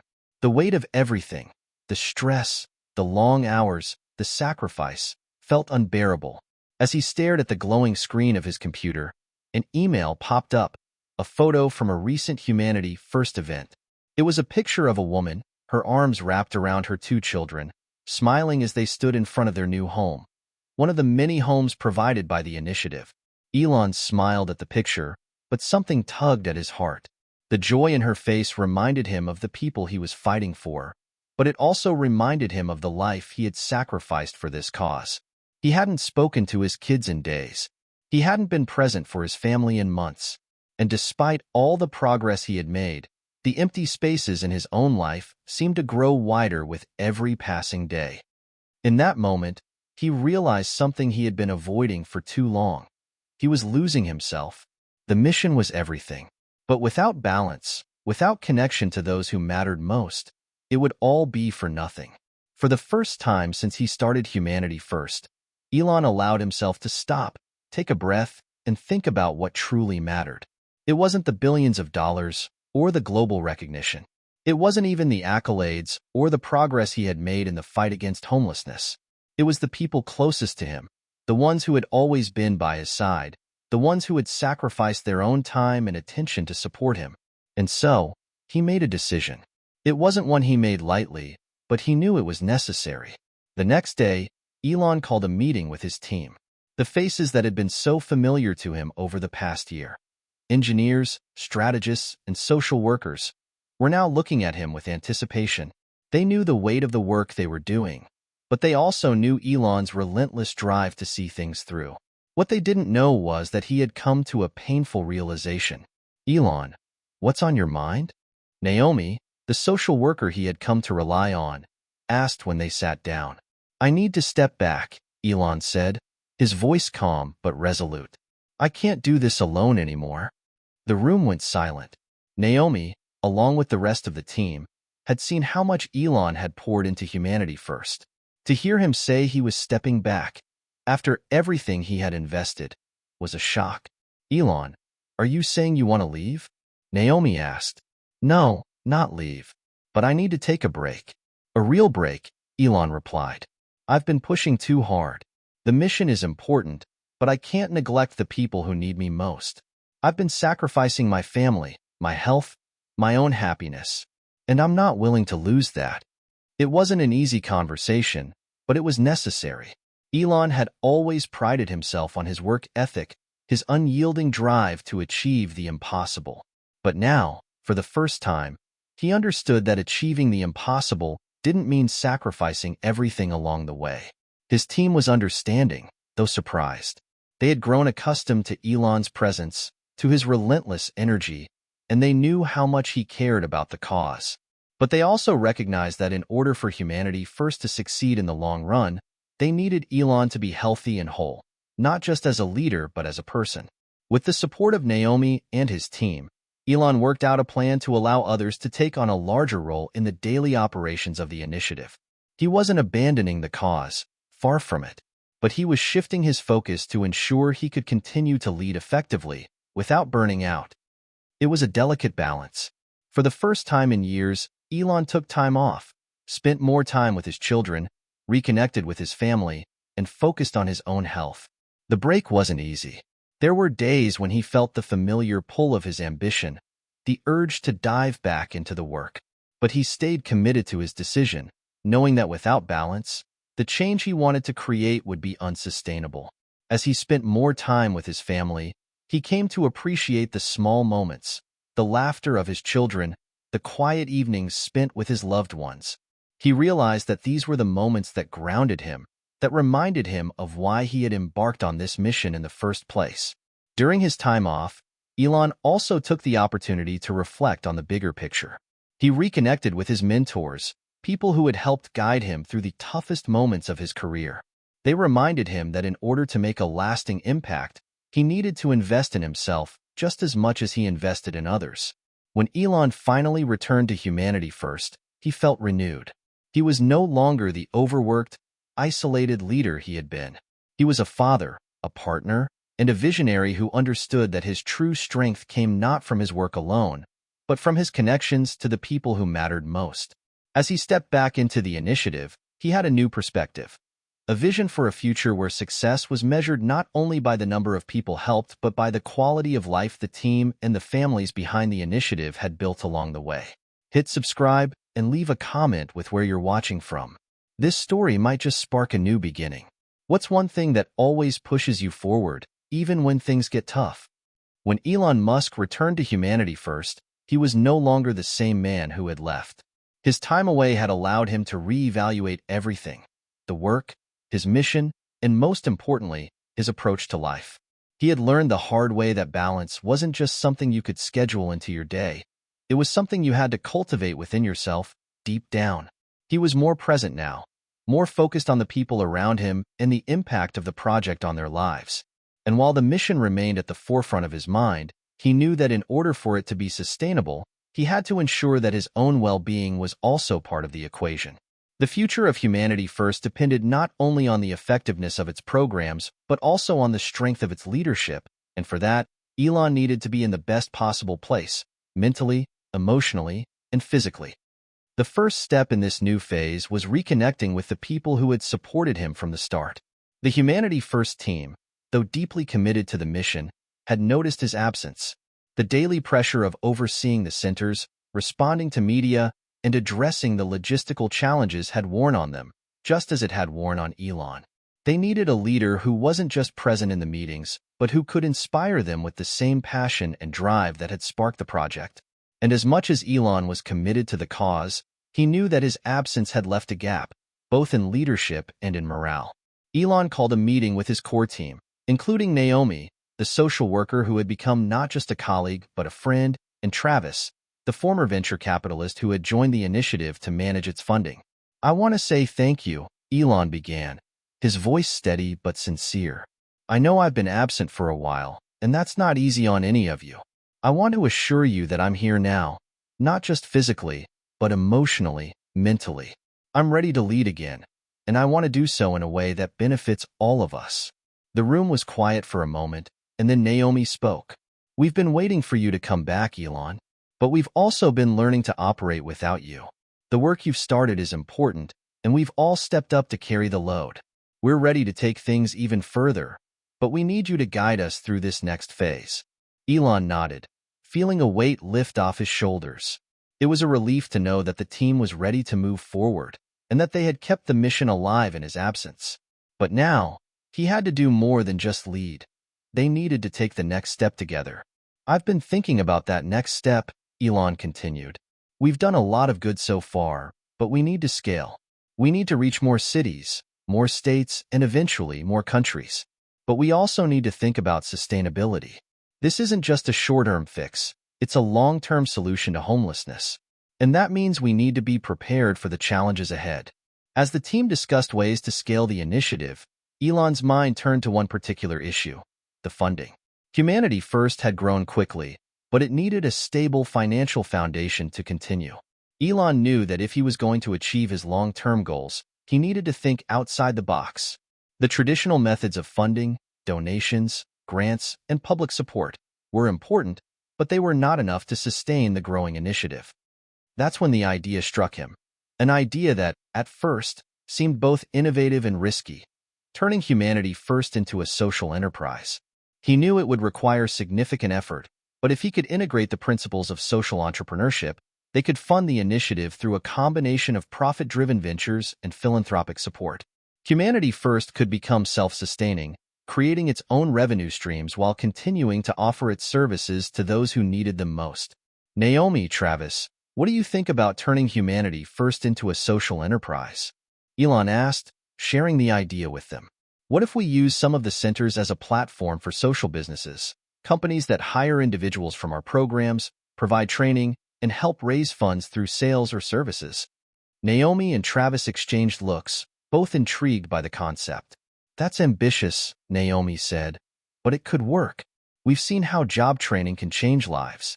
If we could integrate job creation into the center model, where the centers themselves become job incubators, then we'd have a way to support people while also generating revenue for the program." Travis, ever the financial strategist, added, "It would be a challenge, especially with the logistics and initial costs, but if we can find the right businesses that align with the mission, this could be a game changer." Elon smiled, energized by their response. This was the spark he had needed. He could see the potential for something much bigger than what he had originally envisioned. Humanity First wasn't just about providing resources to the homeless. It could be about giving people the tools and opportunities to rebuild their lives in a way that was sustainable, both for them and for the program. That was the next phase of the mission: sustainability. Elon spent the following weeks working with Naomi, Travis, and his wider team to plan the social enterprise model. They focused on identifying key industries where the people in their programs could contribute, like manufacturing, tech, and hospitality, and began reaching out to businesses that could partner with them. The response was overwhelmingly positive. Corporations, especially those with a focus on corporate social responsibility, began to show interest in partnering with Humanity First to create job opportunities for people who had completed the programs. Local businesses were eager to contribute, and many saw the potential in hiring people who had gone through the Humanity First training. For Elon, this was a turning point. He had always believed that technology and innovation could solve big problems, but now he was seeing that the solution wasn't just about creating new technologies. It was about creating new systems of support, new ways of thinking about work, community, and sustainability. As the new model began to take shape, the Humanity First initiative reached another milestone. The first social enterprise project was launched, a small manufacturing plant that employed graduates from the program. The center provided the necessary training, while the plant offered jobs that paid above minimum wage.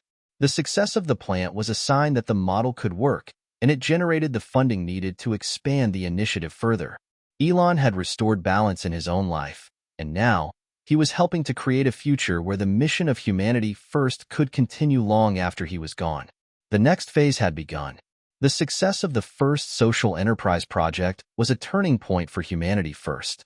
Elon's new vision, transforming the initiative into a self-sustaining social enterprise, was starting to show results. The manufacturing plant was thriving, providing job training and meaningful employment for those who had once been homeless. The model was working, and the team was ready to scale it further. But with success came a new set of challenges. As the program grew, the demand for Humanity First services increased. More people were coming forward, eager to find a way out of homelessness, and more cities were reaching out, asking if they could replicate the model in their own communities. Elon was thrilled by the prospect of expansion, but the reality of it hit hard. Scaling the program wasn't just about opening new centers or hiring more staff. It meant navigating complex systems, securing partnerships, and adapting to the specific needs of each new community. That's when Elon knew he needed to bring in a new team of experts, people with experience in nonprofit scaling, social impact investing, and local partnerships. These experts would help ensure that the growth of Humanity First was not only effective but sustainable.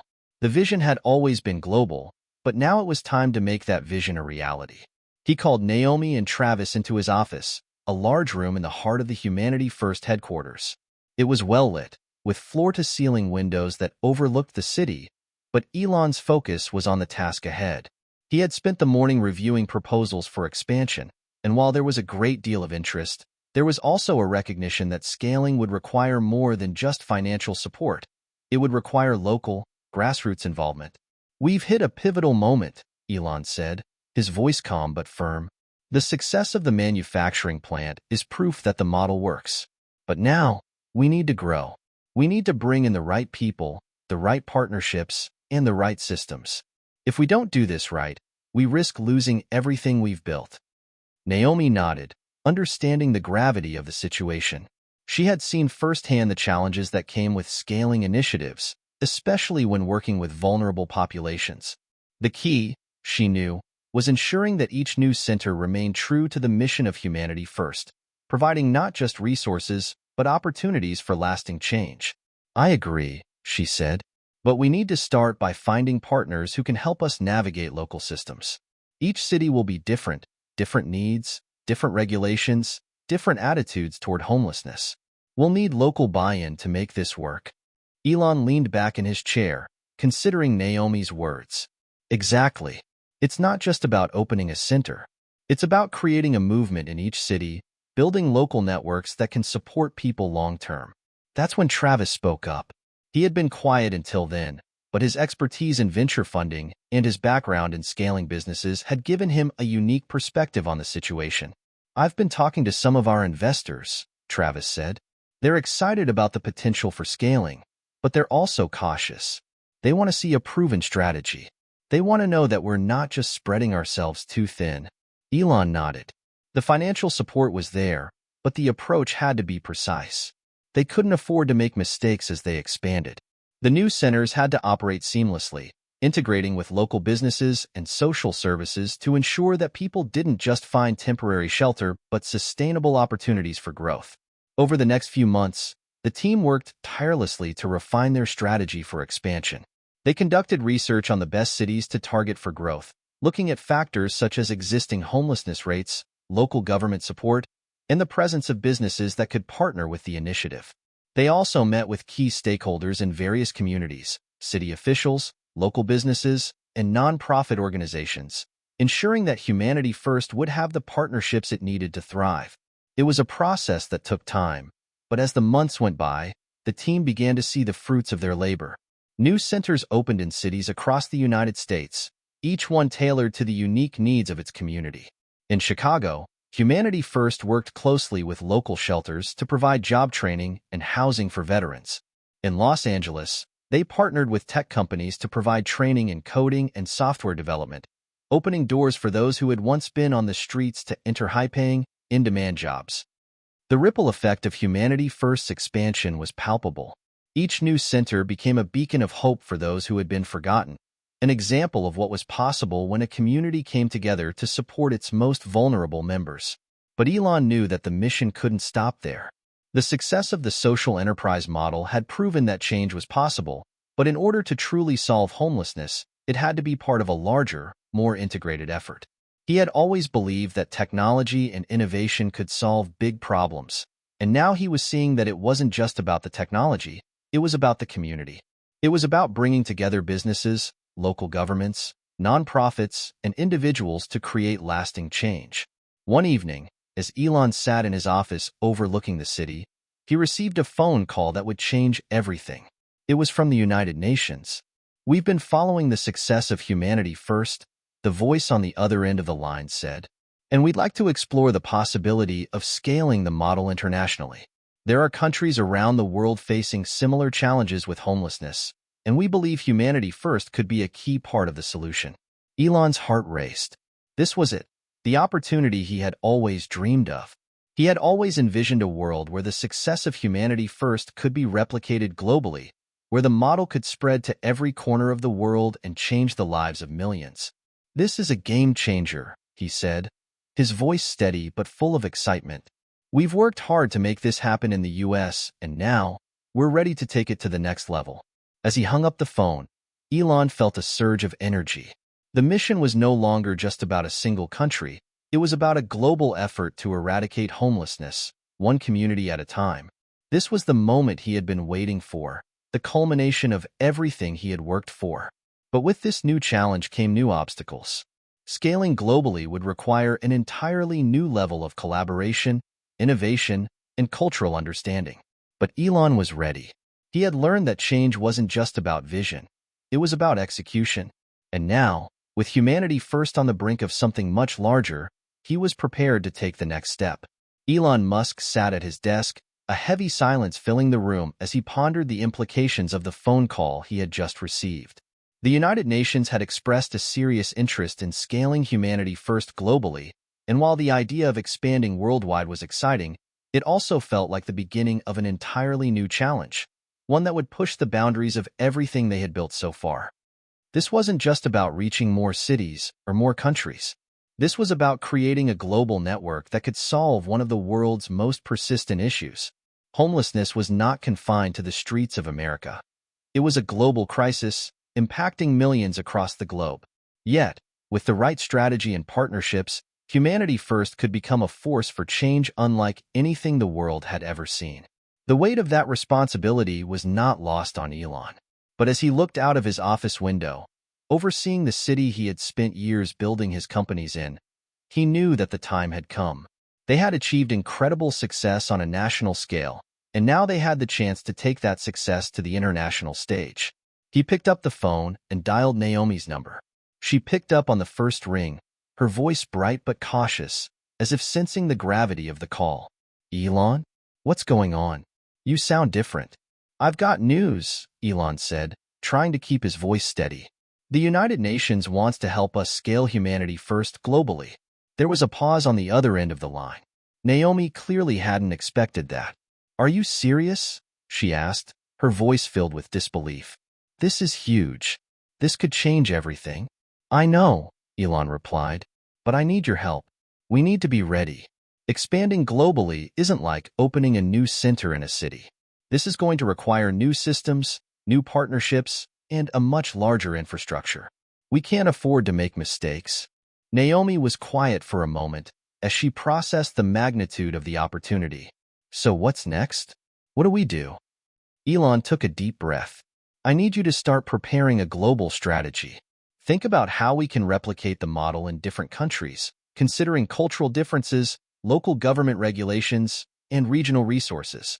We'll need a team on the ground in every country, and we'll need to make sure our model is adaptable to local needs."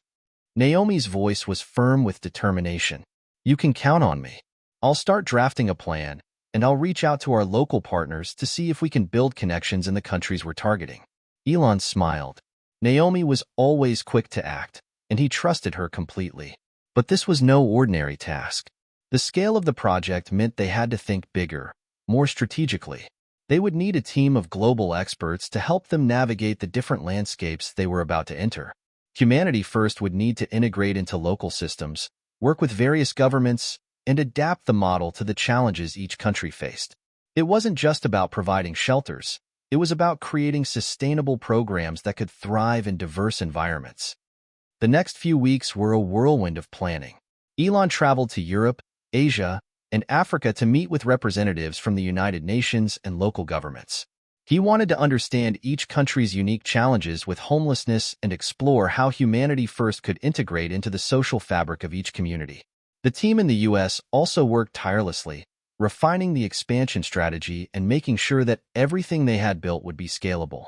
Travis, who had taken on the role of overseeing funding, worked with international investors, securing the financial resources needed to support this massive undertaking. The most significant hurdle, however, was navigating the complex regulatory systems of each country. Homelessness wasn't just a social issue. It was often a political one. Local governments had different approaches to homelessness, with some prioritizing housing-first models while others focused on rehabilitation and job placement. Elon knew that they couldn't apply a one-size-fits-all solution. They would need to customize each program based on the specific needs and challenges of the local population. One of the first countries they targeted for expansion was Germany. Berlin, in particular, had a growing homelessness crisis, and the city government had been looking for new ways to tackle the issue. Elon's team connected with local officials to discuss how Humanity First could complement existing efforts. The meetings were long and intense, but they were fruitful. Berlin was eager to partner with Humanity First to create job training programs and build more sustainable solutions for the homeless population. Elon and Naomi worked closely with local organizations to ensure that the model would be tailored to Germany's unique social systems. "We're going to need to be flexible," Naomi said as they left one of the meetings. "Germany's approach to homelessness is a bit different than ours. They emphasize integration and social inclusion, which means we'll need to ensure that our programs don't just provide jobs, but also help people feel like they're part of the community." Elon nodded. "That's the key. It's not enough to give people jobs. We need to help them rebuild their lives from the inside out, make them feel valued, make them feel that they belong." After finalizing the agreements in Germany, Elon and his team turned their attention to other parts of the world. In South Africa, they partnered with local NGOs to establish a series of training centers aimed at providing employment opportunities to the homeless in Cape Town and Johannesburg. In India, where the homelessness crisis was particularly severe due to rapid urbanization, Humanity First worked with local government officials to create affordable housing and vocational training programs. The international expansion was both exciting and daunting. The logistical challenges were immense, and every country presented its own set of problems. But the momentum of success in each new location propelled Elon and his team forward. As Humanity First expanded, they also began to see the ripple effect of their work. Businesses and organizations from various sectors reached out, offering their support, eager to join a cause that was making a real difference. Corporate partnerships flourished as companies saw the value in employing people from the Humanity First programs. More and more, the initiative was being recognized not just as a charity, but as a model for sustainable change. Elon's vision was coming to life, and as he stood in Berlin's central square one evening, watching the sun set over the city, he couldn't help but feel a profound sense of accomplishment. The world was beginning to see that homelessness wasn't just a local issue. It was a global challenge, one that could be solved with innovation, compassion, and collaboration. The global mission was just beginning, but Elon knew that with the right team, the right partners, and the right mindset, they could change the world, one city at a time. As Humanity First expanded across the globe, Elon Musk knew that maintaining the heart and soul of the initiative, providing real, lasting solutions for the homeless, would require a careful balance of local adaptation and global coordination. It was easy to think of the mission as a patchwork of individual efforts, but Elon was determined to create a seamless global network, one that could support people no matter where they were. The first few months of expansion had been focused on establishing partnerships in each new country, from Germany to South Africa, to India and beyond. But now, Elon realized that Humanity First needed more than just local connections.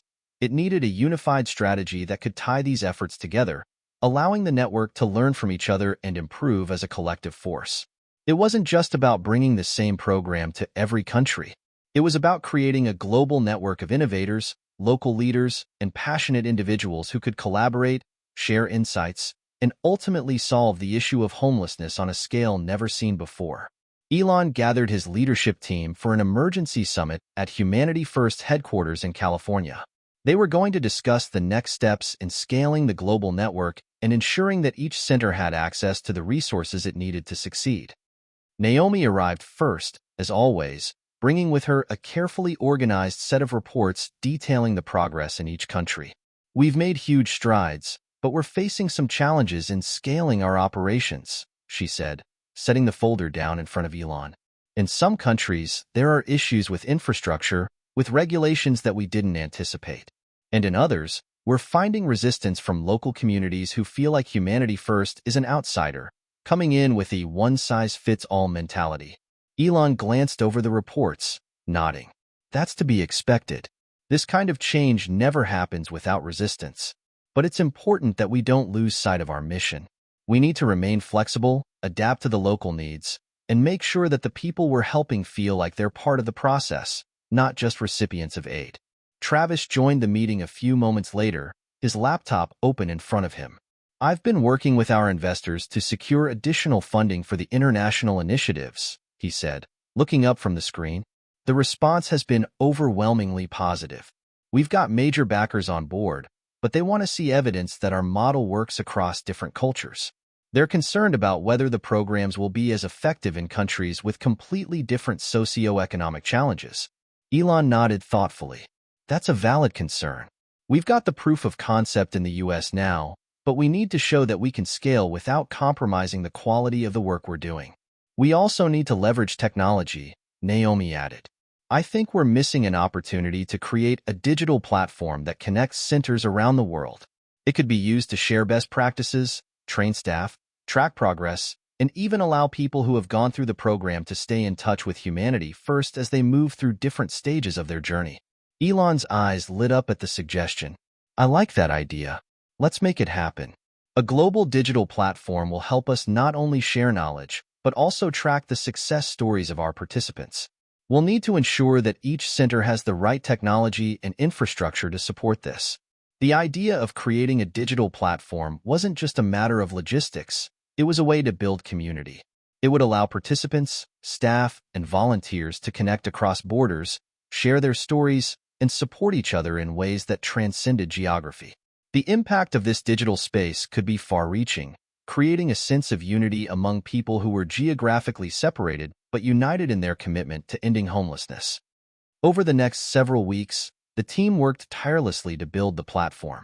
They recruited software developers, IT specialists, and digital marketing experts from all over the world, creating a cross-functional team that could build the technology while ensuring it met the needs of the different cultures they were serving.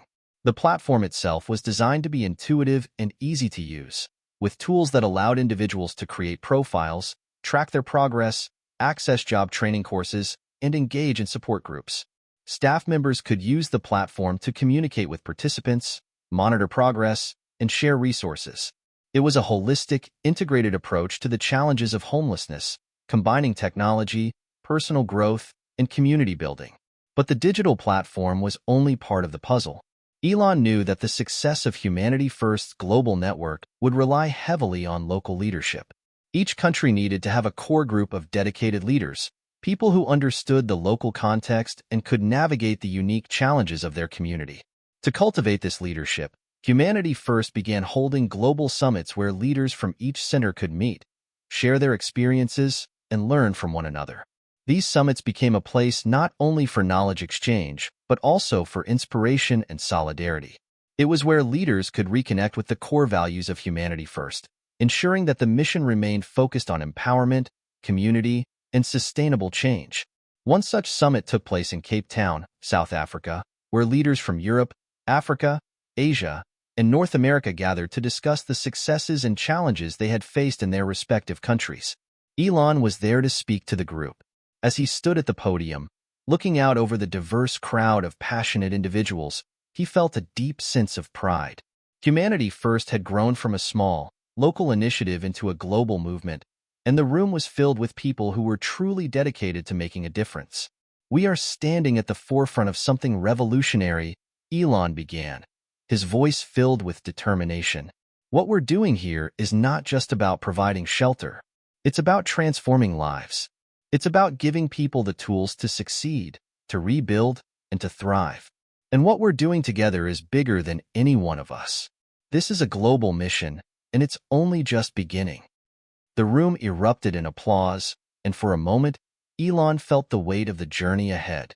But as he looked around at the faces of those who had come to join the movement, he knew that they were all in it together. No matter how challenging the path ahead might be, the global network of Humanity First was stronger than ever.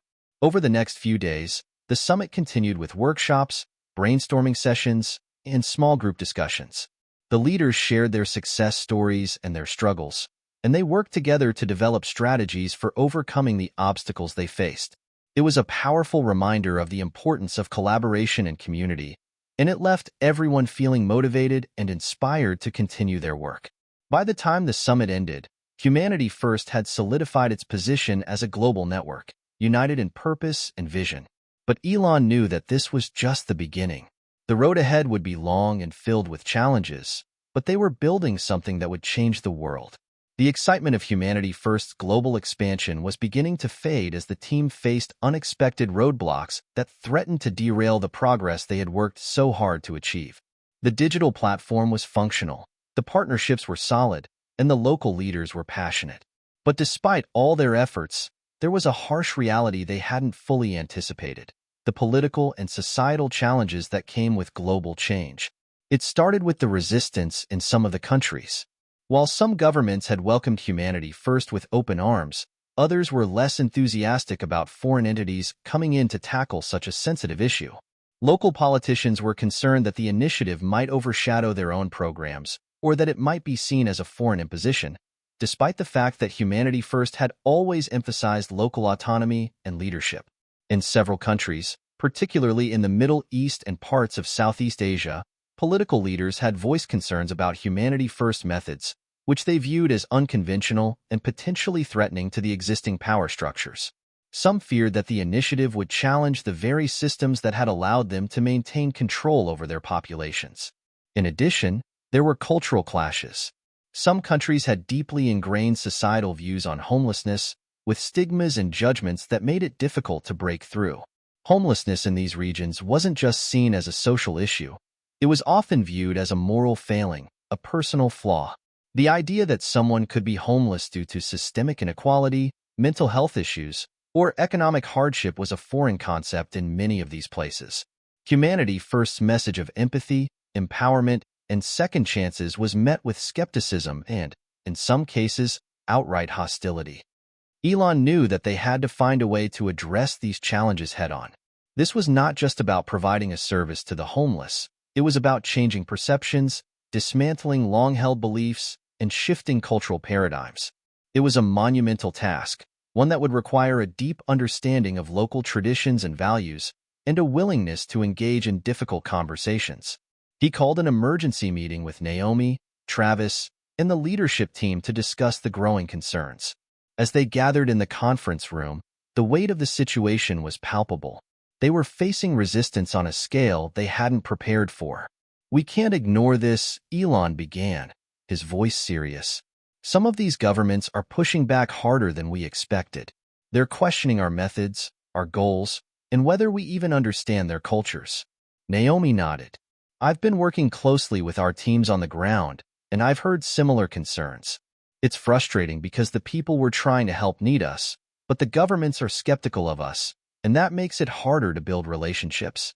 Travis, ever the financial strategist, added, "We also have some funding partners starting to pull back. They want assurances that we're not walking into a political quagmire. They're worried about the long-term sustainability of the project if these political tensions escalate." Elon sat back in his chair, thinking. The challenges were significant, but he knew they had to remain calm and strategic. "We need to turn these challenges into opportunities," he said after a long pause. "We need to engage in dialogue. We need to understand these governments, these communities, and their concerns. We can't afford to be seen as outsiders. We need to position humanity first as a local solution, not a foreign one. Naomi looked thoughtful. That's going to be tough. We're talking about some deeply entrenched political systems, some of which don't have a lot of room for the kind of change we're advocating. I know, Elon replied, but we've always embraced challenges. This is no different. We've got to show that we're here to support, not replace, existing systems. We're here to help, not dictate. We can offer resources, but it's up to the local leaders to take the reins and drive the change. Travis was quick to add, we may also need to rethink our messaging. If we're going to succeed, we need to make sure we're not just speaking to the people who need our help, but to the governments and cultural leaders who need to feel confident that this is a solution that benefits everyone. Elon's mind began to race. He thought about the years of political and business negotiations he had navigated. What had always worked for him, what had allowed him to get through difficult situations. It was always about finding common ground, building trust, and being open to compromise. He would have to do the same now. Let's focus on building relationships, Elon said decisively. We need to find local champions, people who understand the political and cultural landscape, and partner with them. Let them be the voices that speak to the governments, the communities, and the people. We can't change perceptions overnight, but we can work with those who are already in the system to create allies. Naomi raised an eyebrow. Local champions? You mean influencers or actual community leaders? Exactly, Elon said. We need to find people who already have the trust and respect of the community. People who can help us navigate the local terrain and get the buy-in we need. They'll also be instrumental in shaping the cultural narrative around homelessness and change. We can't do this without them. Travis grinned.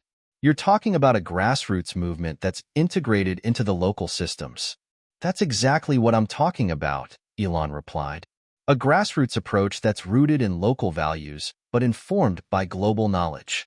The team immediately got to work. They began reaching out to influential leaders and organizations in each country, people who understood the local context, had credibility with governments, and could act as ambassadors for the mission. They also organized a series of roundtable discussions with local government officials, community activists, and policymakers to address concerns, answer questions, and explore ways to work together. Meanwhile, Elon traveled to the Middle East to meet with key stakeholders. He wanted to hear their concerns firsthand and make a case for Humanity First's long-term impact.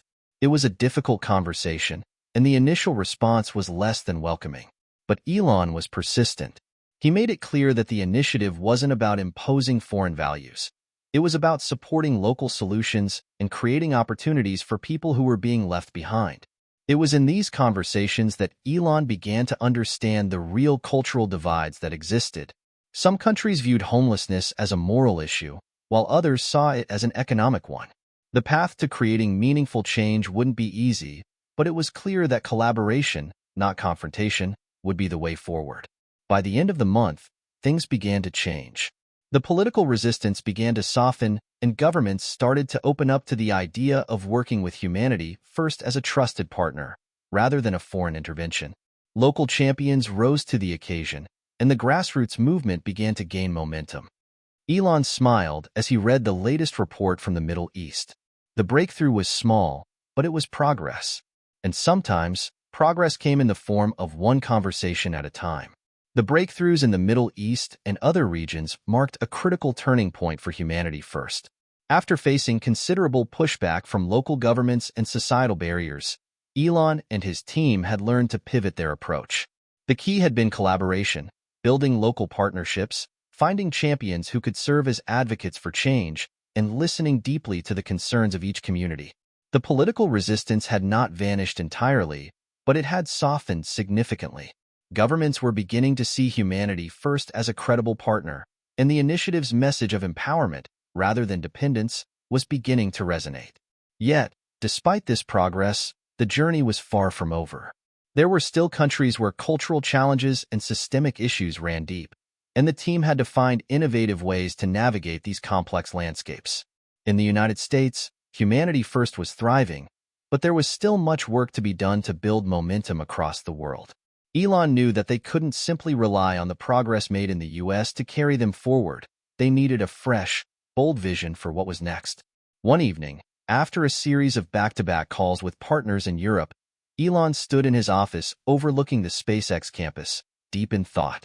The work they were doing at Humanity First had become a global movement, but it needed more than just local adaptations and partnerships. It needed a scalable, replicable model that could be implemented across diverse regions, addressing homelessness from all angles: socioeconomic, political, and cultural. That night, Elon stayed up late, sketching out ideas for a new initiative that would help them reach more people and bring the movement to a new level of visibility. He wrote down a few key ideas. 1. Technological integration. While the digital platform had been successful in creating a network, Elon believed that they needed to expand it into an even more powerful tool. A new initiative could bring AI, data analytics, and social media into the mix. This could give local leaders the ability to make better decisions by tracking patterns, predicting needs, and identifying specific interventions for different communities. Through real-time data sharing, Humanity First could continually adapt and evolve, learning from its successes and failures alike. 2. Corporate partnerships. Elon knew that the scale of the problem demanded unprecedented collaboration between private companies, governments, and nonprofits. A model based on global corporate partnerships could provide the financial backing needed to drive innovation and support. He thought about how his work with Tesla had transformed industries and how the same approach could be used to scale Humanity First.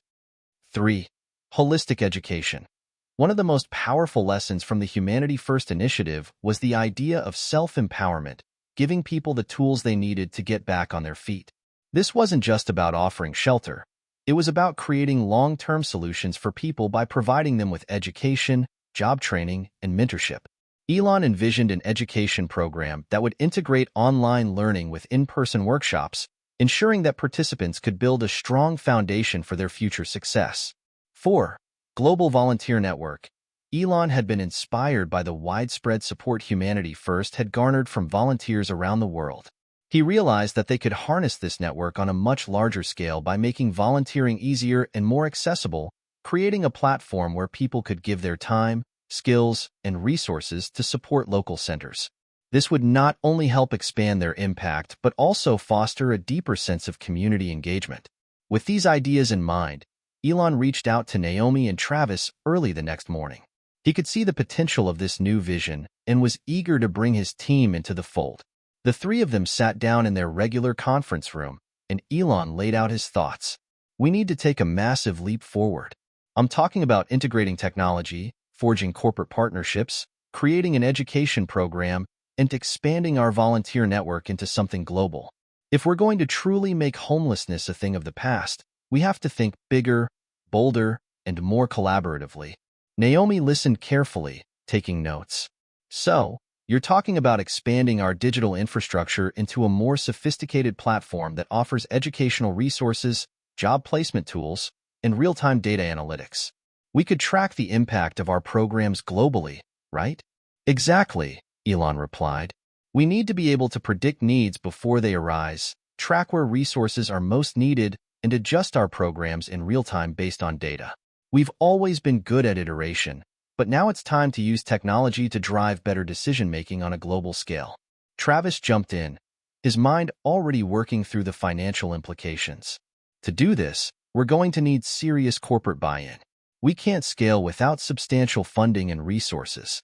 But if we align with major companies, we can get them to see the social value in supporting a project that tackles homelessness at this level. Elon smiled. That's the idea. We need to make it a win-win. The companies involved can leverage their resources for social good, and will benefit from their innovation and reach. Think about it. Corporations can provide jobs, technical resources, and marketing support. We need them as partners, not just donors. Naomi paused for a moment, thinking about the impact on local communities. What about the cultural challenges? We can't forget that some regions are still resistant to the idea of homelessness being a societal issue. How do we bridge that divide? Elon leaned forward. That's why we need to expand our grassroots approach. Local champions who understand their communities are key. But we also need to provide them with a set of global tools, technology, education, and mentorship that they can adapt to their needs. In some places, this might mean introducing new ways to think about social welfare. In others, it might mean offering traditional solutions that focus on community and support networks. Travis added, "So, we're looking at a hybrid model, global scale, local adaptation, with a tech backbone that drives innovation and integration." Exactly, Elon said. "We'll create a scalable infrastructure, but we'll make sure it works in every local context. We'll keep refining it as we grow, ensuring that each region has the autonomy to mold the solution to fit its unique challenges." The excitement in the room was palpable. The pieces of the puzzle were beginning to fall into place, and Elon could see how this next phase of Humanity First would bring about real, lasting change. Naomi, ever the pragmatist, leaned back in her chair. "We're going to need to assemble a whole new team for this. We'll need experts in AI, education, and corporate partnerships, and we'll need to expand our global presence even further. This is going to take significant resources." Elon nodded. "I'm ready to commit the necessary funds. Let's bring the best minds on board. We'll need a global team to scale this initiative and work with our local champions to customize solutions." Travis agreed. "And we'll have to move fast. If we want to maintain the momentum we've gained, we need to launch this initiative within the next 6 months." The team was energized, ready to take on this new challenge. They knew the road ahead would be difficult, but they were prepared. With their vision aligned, Elon felt a renewed sense of purpose. Humanity First was not just a program. It was a movement, and it was about to get much bigger. As the meeting concluded, Elon turned to Naomi and Travis. "We've got one chance to change the world. Let's make it count." And with that, the next phase of Humanity First began, bigger, bolder, and more ambitious than ever before. As Elon and his team dove headfirst into executing their new vision for Humanity First, the complexity of their plan became apparent. With the goal of building a scalable solution that would address homelessness on a global scale, they quickly realized that they needed to lay down a strong foundation for success. They had a bold, ambitious vision, but now it was time to translate it into action. The first step was to enhance the digital platform. Elon had always believed in the power of technology, but now he was eager to take it to a level that had never been attempted before in the social sector. They would integrate AI-driven analytics, resource tracking, real-time updates, and predictive data models into the platform to ensure that every decision made was informed by data. Naomi, as the project lead, gathered a team of tech experts to oversee the platform's transformation. "We're not just building a website or an app," she said. "We're building an ecosystem that learns, adapts, and evolves in real time. Our goal is to create a platform that can predict when and where resources will be needed, track the effectiveness of our programs, and provide insights to help guide local leaders in making decisions." To build the technological backbone of the new initiative, they reached out to some of the brightest minds in the tech industry. After weeks of negotiation, they secured partnerships with several leading tech companies that were willing to contribute resources, time, and expertise to the project. These companies, ranging from data analytics firms to AI development teams, were excited by the prospect of using their innovations to address a global social issue. Elon was particularly enthusiastic about working with Tesla's AI experts, who were well-versed in predictive modeling. "We need to take a page out of the playbook we used to improve electric vehicle efficiency," he said.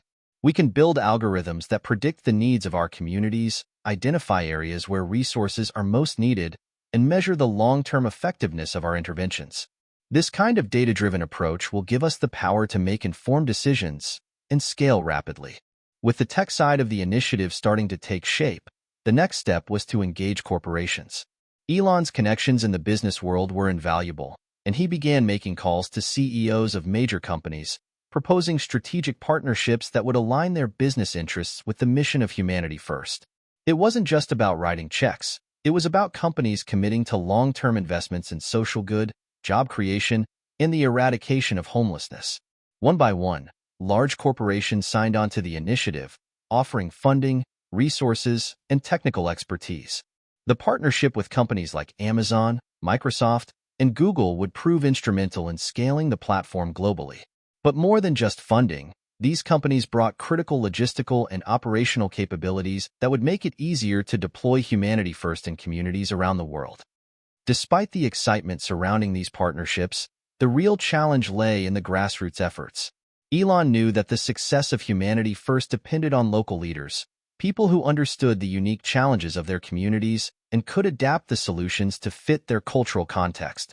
To do this, the team organized a series of regional summits to engage community leaders, activists, and influencers who were already working on the front lines of homelessness. Naomi led the first summit in New York City, gathering leaders from across the U.S. to discuss the role of humanity first in tackling homelessness. As the attendees gathered in the spacious conference room, the energy was electric. Local leaders were eager to engage with the initiative, but they also brought their own concerns and challenges to the table. "We can't just create another top-down solution," said Lena, a community organizer from Chicago. "Homelessness isn't just about housing. It's about mental health, access to education, and breaking the cycles of poverty. We need something that meets people where they are." Naomi nodded in agreement. "That's exactly why we're focusing on education, job training, and mentorship. We want to empower individuals, not just provide a temporary fix. Our digital platform will help provide the resources needed, but it's going to take collaboration from everyone here to make it work." The summit discussions were invigorating, with everyone coming together to brainstorm solutions. The conversations underscored the diversity of challenges each region faced, and the importance of tailoring solutions to fit each unique environment. By the end of the summit, several local leaders had agreed to pilot Humanity First programs in their cities, integrating the platform's data-driven solutions and combining them with locally designed interventions. Meanwhile, Elon focused on the international scale. As part of his initiative to engage leaders worldwide, he traveled to Europe to meet with policymakers, influencers, and community advocates. In Berlin, he sat down with representatives from the European Union to discuss how Humanity First could align with their regional policies on poverty reduction and homelessness. "They are on board," Elon said after the meeting, his voice brimming with optimism. "The European Union is committed to tackling homelessness as part of their 2030 agenda. Humanity First will be an official partner, and we'll work together to integrate our solutions across Europe." The political push was promising, but Elon knew that even more work was ahead. They would need to build relationships with local governments, establish regulatory frameworks, and address the challenges of coordinating large-scale programs in multiple countries. But Elon was not one to shy away from complexity. He had been through the ringer countless times before in his ventures with SpaceX and Tesla, and this challenge, while unique, was no different in its potential. Back in the U.S., Travis worked diligently behind the scenes to secure further funding and build the financial model that would sustain the initiative in the long term. The corporate partnerships had been crucial, but Travis knew that Humanity First needed a self-sustaining model that could outlast any short-term grants or donations. He crafted a strategy that involved a mix of revenue-generating activities, including partnerships with businesses for job placements, government-funded programs, and corporate donations in exchange for positive public relations.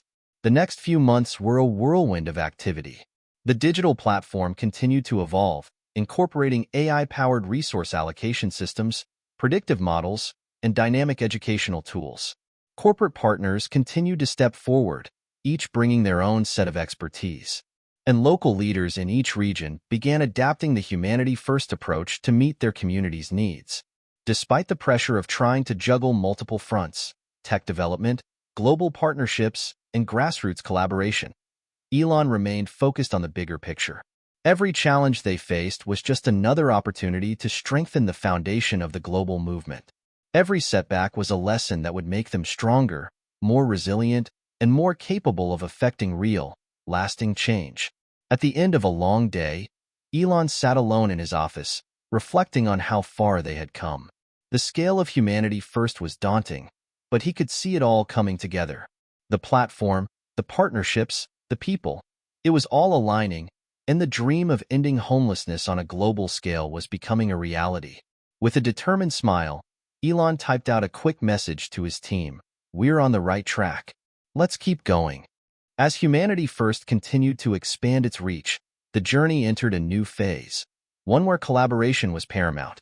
With the groundwork laid and the platform beginning to function smoothly, It was time for Elon and his team to ensure that the global network they were building would be strong enough to support the vast number of people they hoped to help. The integration of local communities and international organizations was no small feat, but Elon was driven by the belief that this model, combining technology and human connection, could bring about a fundamental shift in how the world approached homelessness.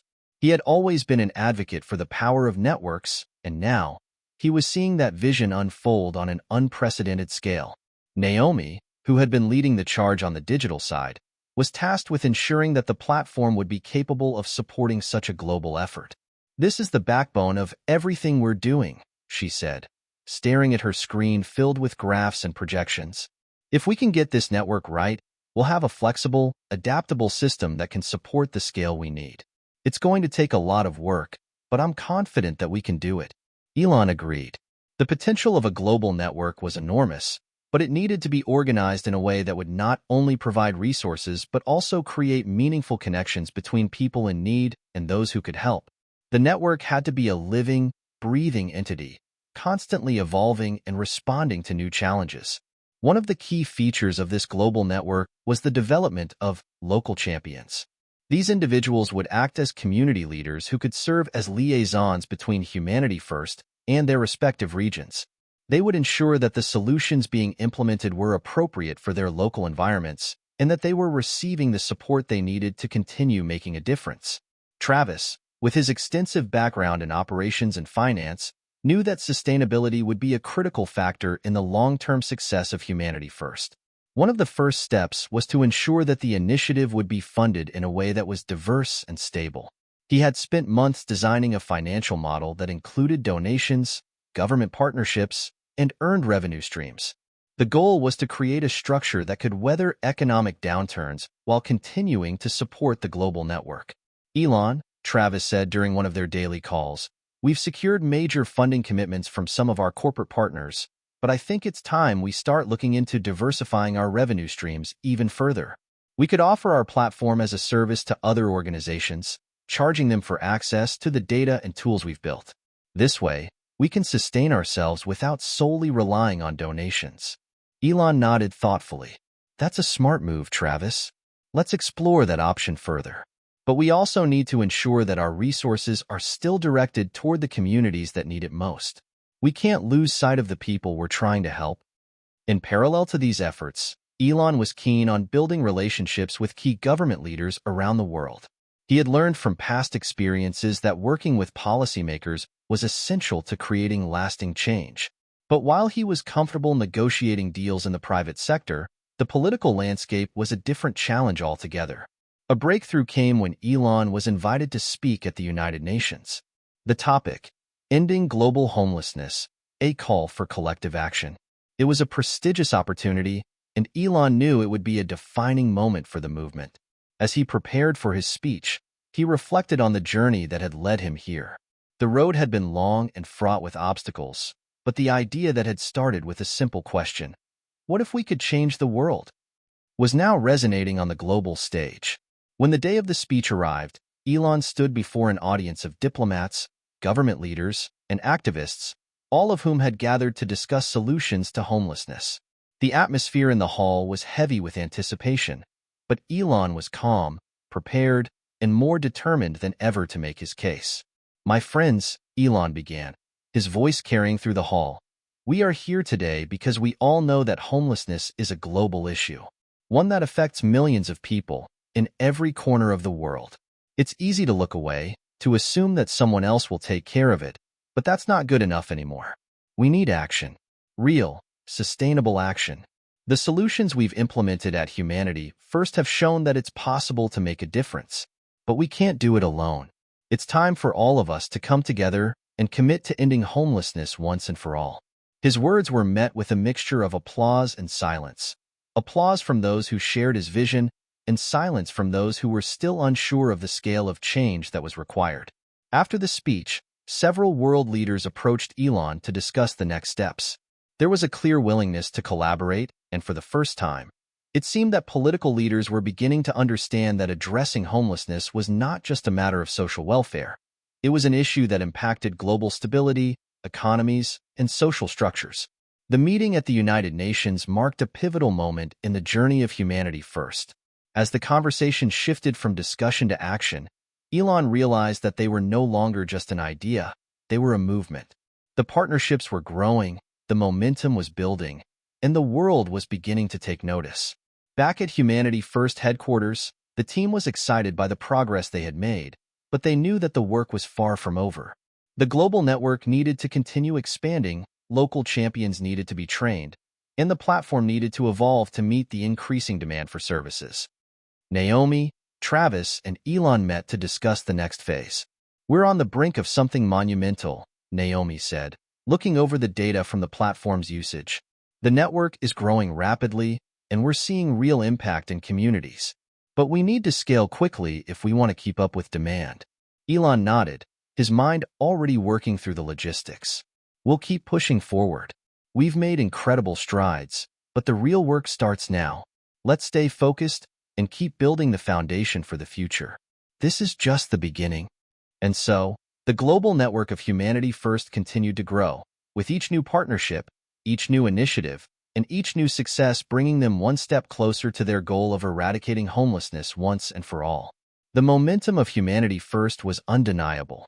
With partnerships in place, technology scaling, and a global network beginning to connect communities, it seemed as though nothing could stand in their way. However, as the initiative expanded, the team quickly realized that scaling such a massive, transformative effort would come with significant challenges. It was one thing to envision change, but quite another to make it a reality on the ground. Elon and his team had always understood that no great achievement comes without its obstacles, but the scale and complexity of implementing Humanity First brought with it hurdles they hadn't fully anticipated. They were about to learn that even the most meticulously planned systems could face unforeseen challenges when navigating the complexities of social impact on a global scale. At first, the problems were logistical. Though the platform had been designed to be flexible and scalable, it wasn't without its kinks. The real-time tracking systems, essential to ensuring that resources were distributed efficiently, encountered glitches in some areas. Naomi's tech team worked around the clock to address these issues, but the delays caused frustration among local leaders and volunteers who had been counting on the platform's seamless operation to coordinate their efforts. "I can't believe we're hitting these technical snags right now," Naomi admitted one evening during a team meeting. "We've been working with top-tier developers, and still, there's something with the data syncing in certain regions that's causing delays." Elon leaned forward in his chair, his usual optimism tempered by the gravity of the situation. "I know this is frustrating, Naomi, but we've got to keep pushing. Every challenge is an opportunity to improve. Let's focus on getting this sorted and look at the bigger picture. We're not just solving a problem for today. We're creating a system that will last." While the tech issues were being resolved, the team also faced challenges in engaging local communities. Although many local leaders had embraced the vision of Humanity First, some had begun to grow skeptical about the feasibility of the initiative. Skepticism about the impact of technology on social services was a real issue, especially in underserved communities where access to technology was limited. At a regional summit in New Orleans, a community organizer named Carlos stood up to voice concerns that had been simmering within his neighborhood. "I appreciate what Humanity First is trying to do, but how can you expect technology to solve a problem that has existed for decades?" he asked. "People in my community don't have smartphones or reliable internet. How do you expect them to engage with the platform?" Naomi nodded thoughtfully. "That's a valid concern, Carlos. The platform is designed to be as accessible as possible, but we need to find ways to ensure that the people who need it the most aren't left out due to a lack of access to technology." Carlos' comment sparked a wider conversation about accessibility, one that would lead the team to rethink some of their original assumptions about Humanity First. They would need to ensure that the platform was as inclusive as possible, both in terms of technology access and the types of services it offered. "It's not just about building technology," Elon said, his voice steady but serious. "It's about integrating technology into the real-world context of these communities. We need to work with local partners to ensure that people have the resources they need to access the system, whether that's through community centers, local organizations, or other channels. This has to be a holistic solution." While the technical and accessibility issues were being addressed, a third major challenge reared its head: political resistance. In several countries, homelessness was still considered a local issue that didn't warrant national attention. In these regions, leaders had been slow to embrace the initiative, viewing it as an external intervention that threatened local autonomy. One particular instance occurred in a meeting with a government official in Mexico City. Elon and his team were in the final stages of negotiation for a national partnership when the official raised concerns about sovereignty and the perceived intrusion of foreign entities into national policy decisions. "I respect your initiative, Mr. Musk," the official said, "but we believe homelessness should be tackled by our own government institutions, not by a foreign entity. We've got a system in place, and we prefer to handle this issue ourselves." Elon was caught off guard. He had anticipated some resistance, but this was more intense than he had expected. He responded carefully, understanding that this could make or break their progress in the region. "I understand your concerns," Elon said, his tone calm yet firm. "But what we're offering isn't a replacement for your government programs. It's a complement. We're providing technology, resources, and data that can help scale the efforts you're already making. If you're already doing great work, then let us help amplify it. Together, we can make an even greater impact." The conversation that followed was difficult, and the team left the meeting uncertain of the outcome. But Elon's persistence paid off. Over the next few weeks, the official came back with a counterproposal: joint effort between the Mexican government and humanity first to pilot a community-driven program. It was a major step forward, and it marked the beginning of a series of partnerships with governments that were initially resistant but ultimately saw the value in collaboration. With technical, accessibility, and political challenges being addressed, the team began to focus on another critical issue: community engagement. The success of Humanity First depended not only on its digital infrastructure, but also on its ability to connect with people on the ground. They needed to ensure that individuals experiencing homelessness felt welcomed into the program and that they had access to the tools, resources, and support they needed to succeed. As part of the global effort, Elon and Naomi traveled to San Francisco to visit one of the first pilot locations where Humanity First had been implemented. The city had long struggled with homelessness, and they hoped that by working closely with local leaders, they could create a model that could be replicated elsewhere. "We've learned a lot since the first few weeks," said Linda, a local volunteer coordinator who had worked on the project. "The platform has really helped connect people with resources they didn't even know existed, and the mentorship programs have been a game changer. But it's still a challenge to convince some of the homeless individuals to trust the system."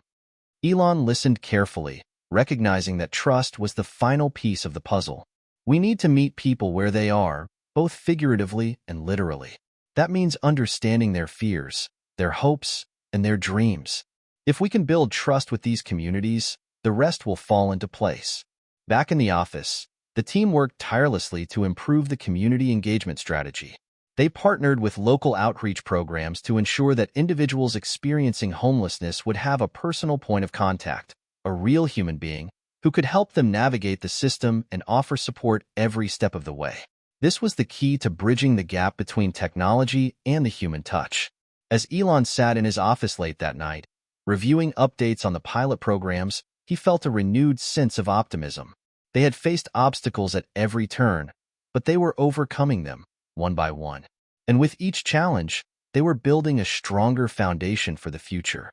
"We are on the right path," he said aloud to himself, determination in his voice. "We're not just creating technology. We're creating a movement that will change lives." By the time Elon and his team returned from San Francisco, their efforts had begun to bear fruit. Humanity First was no longer just an ambitious idea. It was a thriving global initiative with partners, communities, and government leaders who had started to truly embrace the model. They had encountered setbacks, moments of doubt, and frustrations, but the vision remained crystal clear: to eradicate homelessness worldwide. As the organization scaled, Elon realized that they needed to address the broader societal impacts of homelessness, how it intersected with mental health, education, and employment. It wasn't enough to simply provide shelter and basic services. Humanity First had to provide the tools for long-term transformation. It had to address the root causes of homelessness, not just the symptoms. Elon gathered the core team at their headquarters to discuss the next steps. Naomi, Travis, and Linda were all present, along with a new addition to the team, Dr. Maya Patel, a renowned social scientist who had been brought on to help address the complexities surrounding homelessness. Maya's background in mental health and social systems made her the perfect fit to lead the initiative's expansion into mental health support and employment programs. "All right, team," Elon said, standing at the front of the room with his hands on the table, his usual intensity radiating. "We've been doing incredible work with housing, but we all know that true change takes more than just providing a roof. We need to tackle the systemic issues: mental health, education, job training. We need to provide real opportunities for people to rebuild their lives." Maya nodded, flipping through a stack of research papers. The mental health crisis is deeply intertwined with homelessness. It's not just about getting people off the streets. It's about addressing the trauma that many individuals experience, whether it's PTSD from military service, addiction, or generational poverty. We need comprehensive, integrated care models, ones that combine housing with access to counseling, therapy, and job training. Elon looked around at the group. This is a pivotal moment. If we can integrate mental health services and job training into our platform, we'll provide a holistic solution. We won't just be offering a temporary fix. We'll be offering a real opportunity for people to turn their lives around. The team set to work immediately, laying out plans for how these services would be integrated into Humanity First's platform. Naomi and her tech team began to develop a new feature, an integrated mental health module that would provide resources for therapy, counseling, and peer support groups. The idea was to connect users with professionals and communities that could help them work through their struggles, all while maintaining the platform's core focus on accessibility. Meanwhile, Travis and Linda worked with local organizations to create job training programs tailored to the unique needs of those experiencing homelessness. These programs would focus on skill building, career counseling, and connecting individuals with employment opportunities that could offer long-term stability. The goal was to ensure that those who had been helped off the streets had the tools to build a sustainable future for themselves. As the weeks passed, Elon's team began to see the potential of their new direction. They were not just providing immediate relief, but were positioning humanity first to become a powerful force for systemic change. The new initiatives were tested in several cities, including Los Angeles, New York, and Chicago. Early results were promising. In Los Angeles, a partnership with local mental health providers allowed Humanity First users to receive free therapy sessions through the platform. In New York, job training programs connected hundreds of individuals with employers in industries such as construction, healthcare, and retail. However, the road to success wasn't always smooth. As the programs expanded, there were growing pains. One of the most significant challenges was ensuring that the services were truly effective and not just temporary solutions. Elon knew they had to be strategic about tracking outcomes and adjusting the programs as needed. "I think we're on the right track, but we need to measure our impact more effectively," Travis said during a team meeting. "It's not enough to just provide resources. We need to track the success of the programs and make sure they're actually helping people rebuild their lives." Naomi added, "We're already collecting a lot of data from the platform, but it's not always clear how we can translate that into actionable insights. We need better analytics." Elon stood up, pacing the room as he thought through the situation. "Let's set up a dedicated team focused on outcome measurement. We can use data analytics to assess the success of each program and make adjustments in real time. If something's not working, we'll know about it quickly and make changes."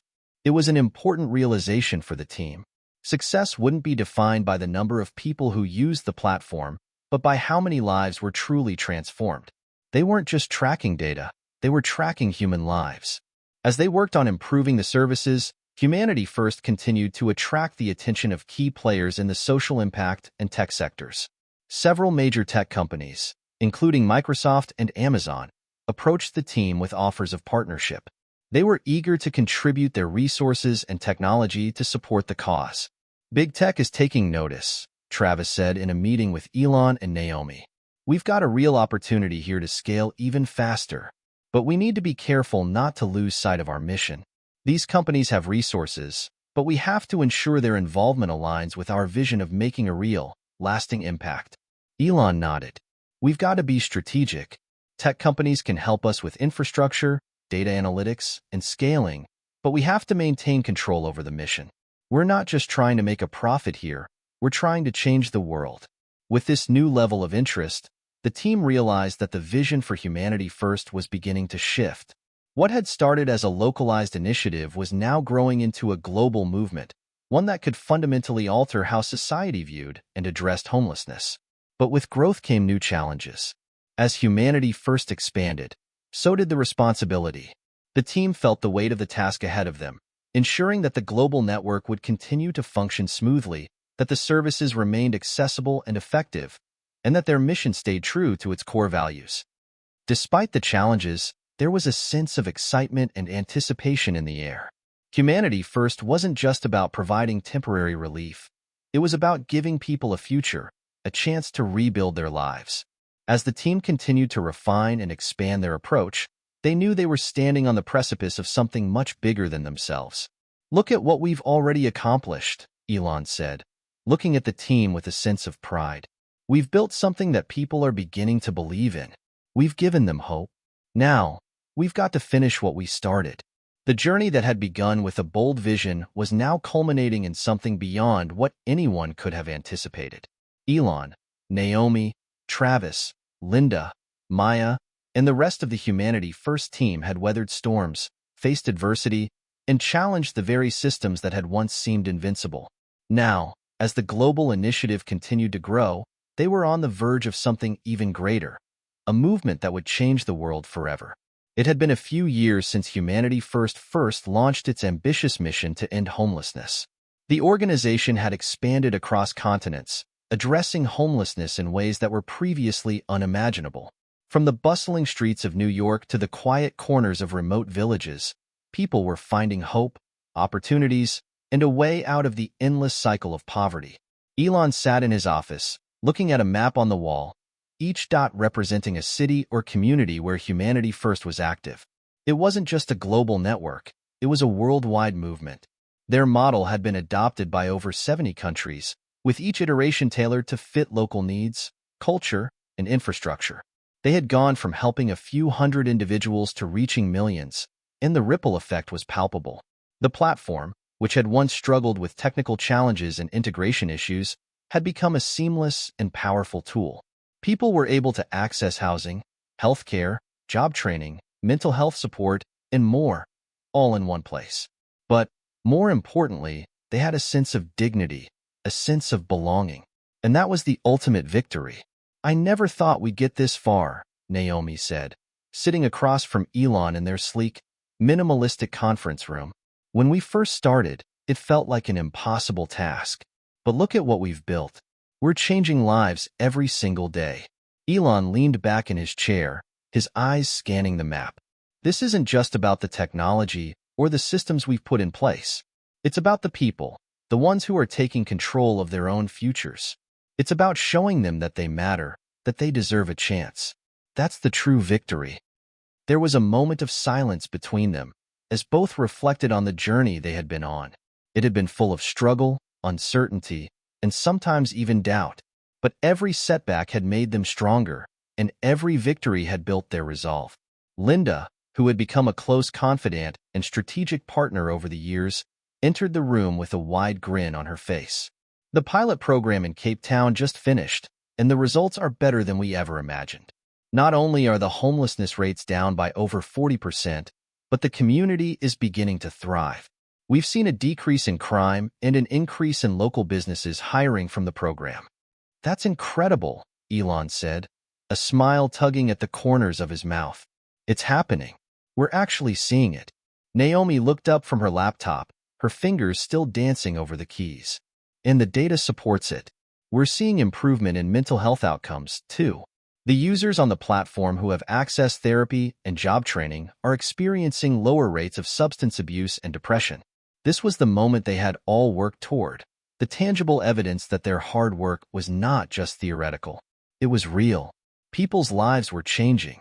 But even as they celebrated, there was a quiet understanding that their work was far from over. There were still millions of people who had yet to benefit from Humanity First. And there were still challenges to overcome, both on the micro and macro levels.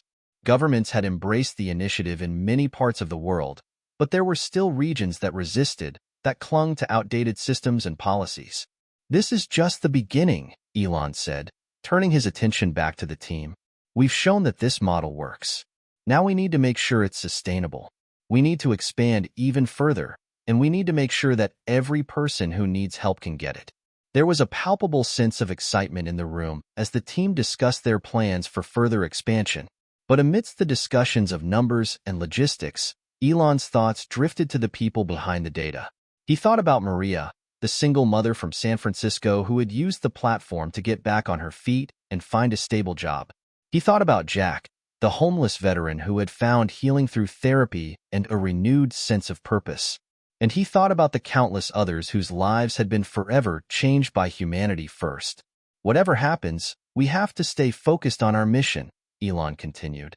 It's not about profit or accolades. It's about helping people rebuild their lives, one step at a time. We're creating a future where no one has to live on the streets. Maya, who had joined the team as the head of mental health integration, stood up and walked over to the window. I've seen the transformation in so many of the individuals we've worked with. I've seen people who once felt invisible now feel seen. I've seen people who were afraid of their own future find hope again. That's what this is all about. And we're just getting started. Elon nodded. He knew the road ahead would be long, but it no longer felt insurmountable. The infrastructure was in place, the partnerships were strong, and the global network was growing. But perhaps the most important thing they had cultivated was something intangible, a shared belief that everyone deserved a chance to heal, to grow, and to thrive. The success of Humanity First had ripple effects beyond just the individuals it had helped. It had sparked a global conversation about how society viewed homelessness, how communities approached social welfare, and how technology could be used as a force for good. Years down the road, when the history of Humanity First was written, it would be remembered not just for the technical innovation or the logistical brilliance, but for the lives it changed, the hope it restored, and the vision it inspired. As Elon looked out over the bustling city skyline, he thought back to that fateful day when he had met the homeless veteran. That chance encounter had set in motion a series of events that had led to this extraordinary global movement. And though the path had been difficult, the outcome was worth every challenge. "We did it," he whispered to himself, with a sense of quiet pride. "We really did it." And with that, Humanity First was no longer just an idea. It was a legacy that would continue to change the world, one life at a time. Hit subscribe and leave a comment with where you're watching from. This story might just spark a new beginning. What's one thing that always pushes you forward, even when things get tough?